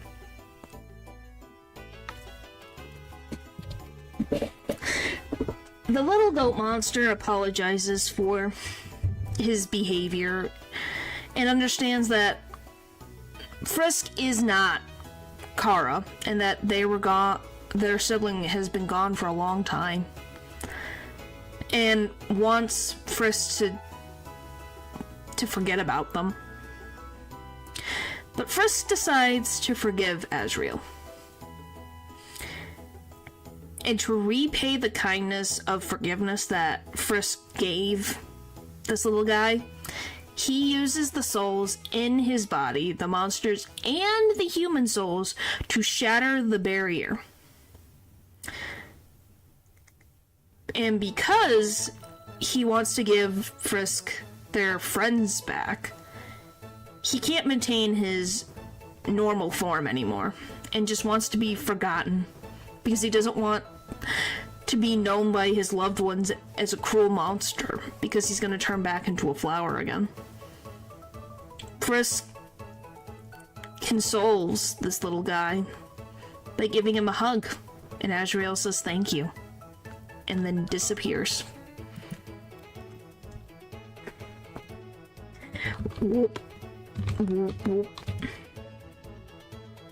So, Frisk wakes up in the room that him and Asgore were going to fight in, and all of the friends are okay. All safe, no bruises, nothing. They don't remember anything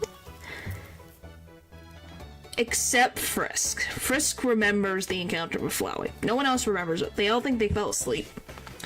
And the monsters encourage Frisk to go say their goodbyes to all the other monsters before they head out to the surface. And they walk through the underground, talking to the friends they made along the way, until they finally make it to where the journey all started, the ruins, and find a familiar little goat tending to flowers.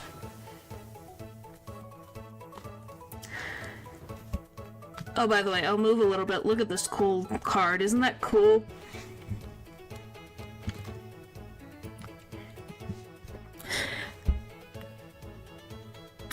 It went... I got overwhelmed, so I'm back at the beginning again. So, Azrael tells Frisk one last secret that they have before they want Frisk to go be with the others. And the secret is that Kara and Azrael combined their souls together. That much, very much is true. But the body's control, his body was split between both him and his sibling. Kara was the one who picked up their dead body and brought it out into the surface. They were the one who also wanted to kill all the villagers. Azrael was hesitated on the idea and didn't think it was right. So he at first blamed himself for him becoming a flower with no soul. I forgot to put in the question thing. Sorry, guys. Sorry. There you go. So, this is why him hesitating and dying, losing both him and Kara's soul, is why he adopted the kill or be killed mentality. But by meeting Frisk, Azrael realized he did make the good choice, and that their sibling was what gender is Frisk / Kara? They don't have one. They don't have any. They do not have a gender. They're called by they, them pronouns. Because these characters can be any gender or no gender that someone wants them to be. They are very fluid. And that's at least what Toby has said. And I guess I didn't tell you that I should put this here. To answer the question that was said at the beginning, why did Kara climb the mountain? Nobody knows why, except for Kara themselves. But Kara hated humanity. That was something that was a known fact. So what they were doing up on a mountain by themselves, and why they jumped in, who knows? Well, they tripped and fell, but, you know, no one really knows except for them. So, Azrael thanks Frisk for listening to this little secret, and they say goodbye one last time.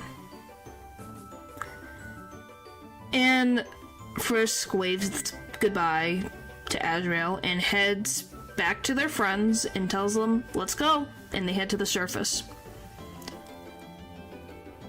And as they look at the sunset and everyone heads out to explore the new world that they have access to, Toriel looks down at Frisk and asks, "Hey, do you have somewhere you gotta be?"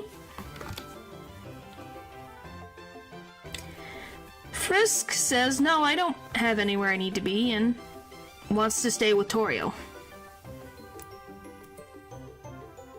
It wasn't for a very happy reason. Yep, that is what he said. So, Frisk says that can't English. Frisk says they want to stay with Toriel. And the goat mother laughs at that answer. Because she's like, if you had said that before, none of their journey would have happened. The barrier wouldn't have been shattered, and we wouldn't be out here right now. And she accepts Frisk's request and glad that they finally changed their mind, and that specifically she was glad that it took them a while to finally change their mind. And they hold hands as they run to catch up with all the others. The credits roll, and everyone is enjoying their freedom on the surface. Toriel becomes a teacher. Undying and Elphys finally kiss and start dating. Papyrus and Sans get their own modes of transportation, which specifically Papyrus gets a car, and Sans gets his own little tricycle. Asgore now owns a garden and is a gardener for the school. And then night falls onto this new beginning for these characters. And Frisk is now asleep in their new bed, in their new home. And Toriel opens up the door, sees that they're asleep, and leaves a slice of butterscotch pie for them to eat when they wake up in the morning. He now has a garden. I love that I can't English. Has a garden.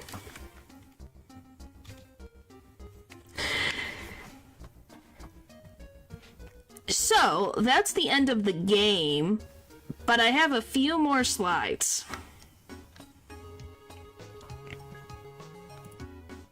So, do you guys have any questions about the main game right now? My man is a sentient bouquet. He now has a garden. Don't worry about it. Grammar Ren. Ha! Now has a garden there.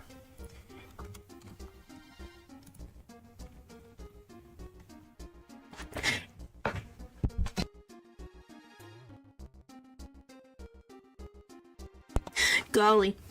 Is Sans nest? According to Toby, no. Could Azrael beat Goku? Well, he's technically he technically comes back to life all the time, so technically yes. Why the heck is Kara such a messed up person? We don't really know. All we know is that, as I said, Azrael gives us the biggest clue is that Kara hated humanity for some reason. And that they went up on the mountain to do something bad. What that was, we don't really know. Is Sans Steven Universe? No. No, Sans is not. What is the meaning of life? Well, at least to these monsters was freedom, and now they get to make their choice of what they want to do with their life. And is Frisk an orphan? We don't really know about that either. Frisk is never really told about their past. What is the point of naming the first human after the player? It makes you feel it's a twist of events. Because the save file... Is it bad I kind of relate to Tara? Not necessarily. It's that you hopefully don't repeat their actions. Humans can despise humanity in their actions, but you should not go to the level that Kara did. If that makes sense. But yeah, naming the first human after the player, the save file is named after the name that the player gives. So that switch of you are actually playing a different character gives a change of perspective. Because it almost is like Kara is following the human's journey. And you see if that human will make the same decision as Kara did. Does that make sense? Alright, I got all the questions done. So, what do you think? Because you have to remember, I'm only at 125. What do you think is the next few slides? Let's talk about Gaster.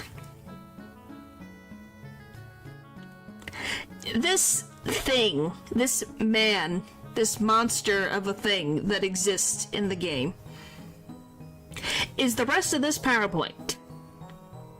You're confused? I think it's just a plot twist more than anything else, Lou. I think it's genuinely a plot twist. A thing of expectations about the save file. That's what my guess is. I really need to know some things. Yeah, this is Gaster. Or WD Gaster.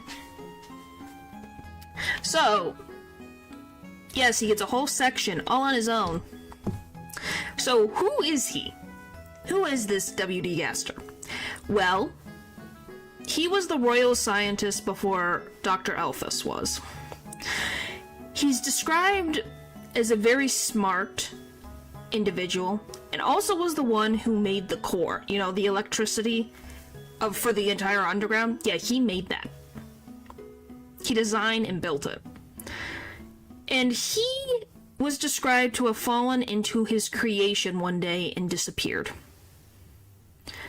Though his followers, because he has actual dedicated followers, know that an experiment went wrong one day. Which is the creation that he fell into. What it was, we don't know specifically. And the effect of that creation and falling into it shattered him across time and space. In a good time, given my account. Yes, you did, Gaster. Good for you.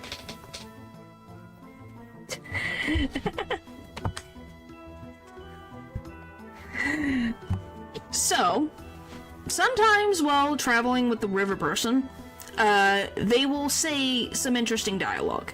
And that dialogue will say, tra-la-la, beware of the man who speaks in hands.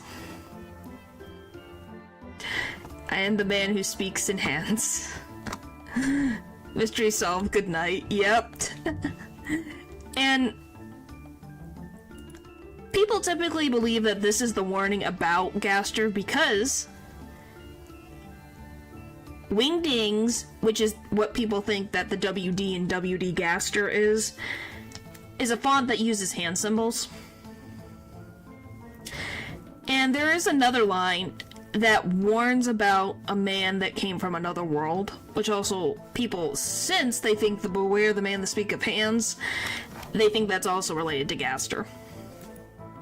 So, possibly Gaster. This is what people think he might look like. It's never been confirmed, but this is what people think he looks like. So, if the player's fun value, so their game value, is at 66, a random door and waterfall appears that isn't normally there. And when you walk inside, there's just a mystery man, that's what he's called in the files. He's just standing there. Yeah, just like that, just standing there. And people assume that this is what Gaster looks like. We don't know for a fact, but this is what people in the community have associated it as. This ends up being not being Gaster's sprite. Well, that wouldn't be anyone's fault. We didn't have a sprite to go off of, so this is what people guessed. Because it's called Mystery Man. Like Onion Sun? I hope not. So, by editing some of the game files, people can access an entry from the True Lab called entry number 17. I love watching lore, even though I've seen years worth of things explain the game. Yeah, it's just fun to listen to. Biggest pieces of evidence that we have that the sprite is Gaster is that disappearing sound that when you interact with the game is highly edited version of Gaster's theme. I hope it is. Let me add this before I forget.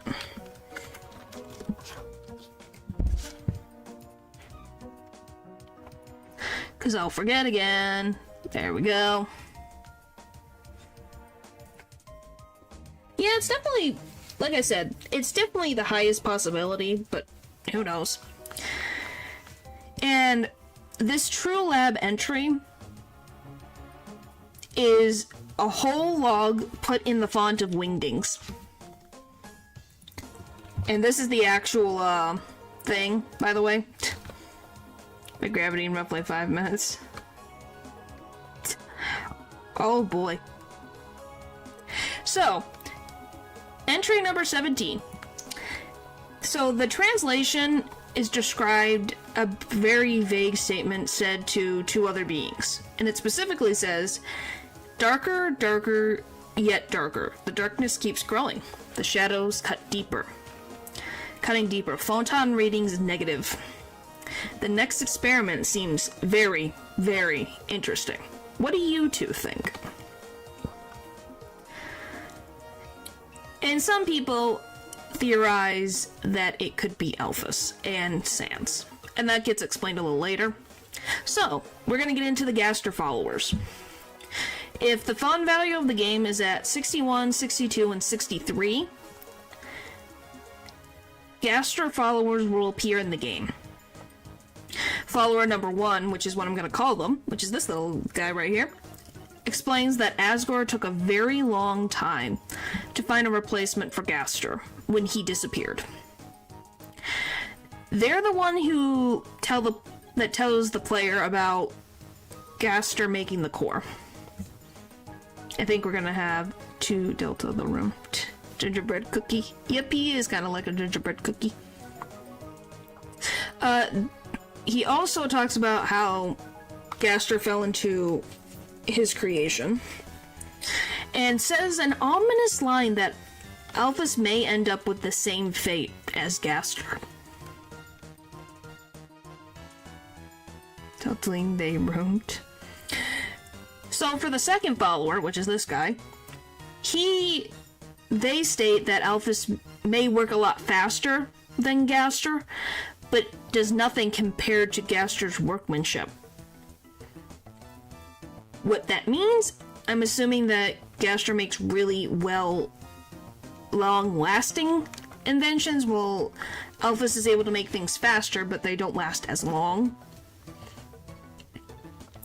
So, they talk about how the royal scientist disappeared without any trace one day, and that Gaster is somewhere, he's not dead, but he's somewhere across time and space in pieces. And 2 states that, yeah, they're not worried about Gaster, because they have a piece of Gaster right in their hands, right now. And that's all they say. Then you have the third follower, which is the last one. They say similar lines to number 1, like how Asgore was waiting a long time before replacing the scientist. They specifically talk about how brilliant Gaster was, and that he was irreplaceable in his brilliance. And that Gaster's life was cut very short, and then they stop. Because they state that it's rude to talk about someone who is listening. Now we got Sans' workshop. This room can only be found behind Papyrus's and Sans' house. And the only way that the player can get into the room is that if they get a silver key to open the door that's in Sans' room. And inside, there's a machine covered by a sheet. And there's a blueprint on the table, but it can't be read because of unreadable symbols. And in one of the drawers is a photo album that has Sans with others. And the other beings, Frisk doesn't recognize at all.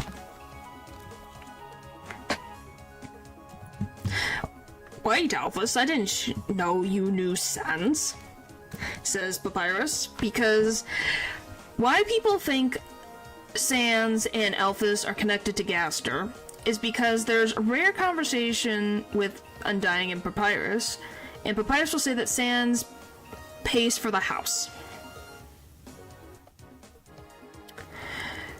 Even though he doesn't know where his brother gets his money. And Sans, at the end of a pacifist run, seems to know Alphys. And when Papyrus asks, hey, how do you know each other? Alphys gets very nervous with that and tries to change the subject. So some people think that Sans wrote some of the true lab entries because some of them are on all lowercase. And then some of them have correct pronunciation, punctuation, and capitalization. Now we have Goner Kid. Goner Kid appears when the fun value is between 90 and 100. Imagine trying to explain this to someone who's never heard of Undertale. Uh-huh. That's why I did the rest of it. Are you kidding me? But yeah. I'm gonna move a bit. There we go. Sure, somebody probably asked. So, a monster appears that looks exactly like Monster Kid, but isn't Monster Kid. Lost Brother Times New Roman. So, this kid's on a dock in Waterfall by themselves and asks the player an existential question. He describes a world where everything is the same, but they don't exist. And that thought terrifies this little monster. And if the player has like an umbrella with them, they talk about how it's not raining here. It's probably raining somewhere else. And this gesture makes this monster feel better and tells the player to forget about them. So we have Clam Girl. So she appears if a fun value of 80 or 89. And she is called Clam Girl. And she appears in Waterfall near Undying and Napstablook's house. And she talks about her neighbor's daughter, who is called Susie. And Clam Girl tells the player that you should become friends with Susie. You just can't meet yet. It's wearing somewhere else. And she knows that the player doesn't know where Clam Girl comes from because she's visiting the underground for a little bit. And she says fate will find a way for Susie and the player to meet at some point in the future. Then we have Goner Clam Girl, who in the Switch version, if the fun value is 81, Clam Girl appears like normal and starts out with the same dialogue as I described before about the player not meeting Susie and all this. But then her sprite will change into this grayscale up here and states that the player is fast approaching the time to meet Susie. And then the Clam Girl disappears. Well, guess what happened, guys? In the real world, a month later, when this was added, Deltarune Chapter 1 came out.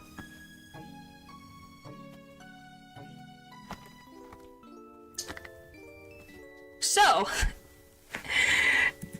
any Gaster questions? Because there's one more slide. Susie is Gaster. Susie is us. She definitely can be. Am I WD's Gaster? Are you WD Gaster? We're all WD Gaster. I'll just end like the Q&A if you guys have like any questions. If you don't have any questions, I can show you the last slide.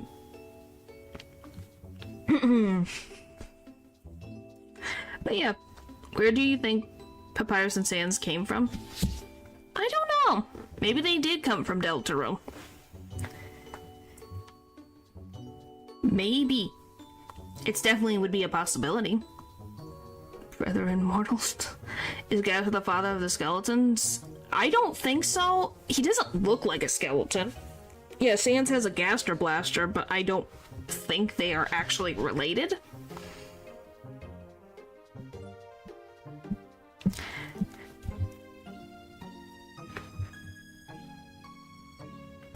Holy moly. But yeah, if there's no more questions, I can show you the last slide, which is my favorite. Is the most trustworthy character I know. Ah, that's what it was. 3, a 2, a 1. This was art made for Undertale's 5th anniversary, and I thought it was very cute, so I wanted everyone to see it. Look at it. Look how cute it is! It's Mew Mew and Metaton doing Dance Dance Revolution. Is that canon? I think so. It's Undertale 5th anniversary art. You got Bratty and Catty, you got Napstablook, you got Alphys, you got the one diamond guy, and you got the lion. Just cute indeed. Yes, this is what I wanted to finish off with. So yeah. Wanna know something cool? Sure.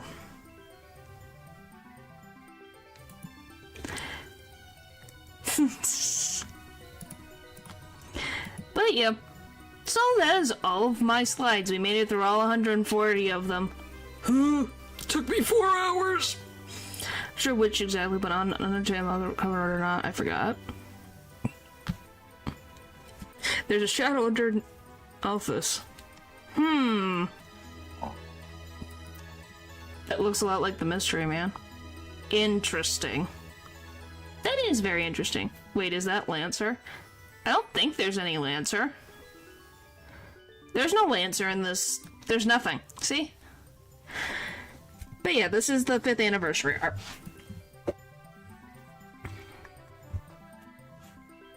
Alright, cool lore stream. Well, I'm glad you guys found this interesting. Obviously, the next one will be about, like, Deltarune. But obviously that's gonna take me a good solid second to get that going. Well, thank you. Glad you guys enjoyed it. We'll play Silsong when it comes out. I would have to get the Switch too. I won't probably play it right away. I'll probably wait till it eventually goes on Steam. But yeah, thank you guys for watching the stream. And I'm gonna go to bed. So, thank you guys for watching, and I'll see you guys next time. Bye!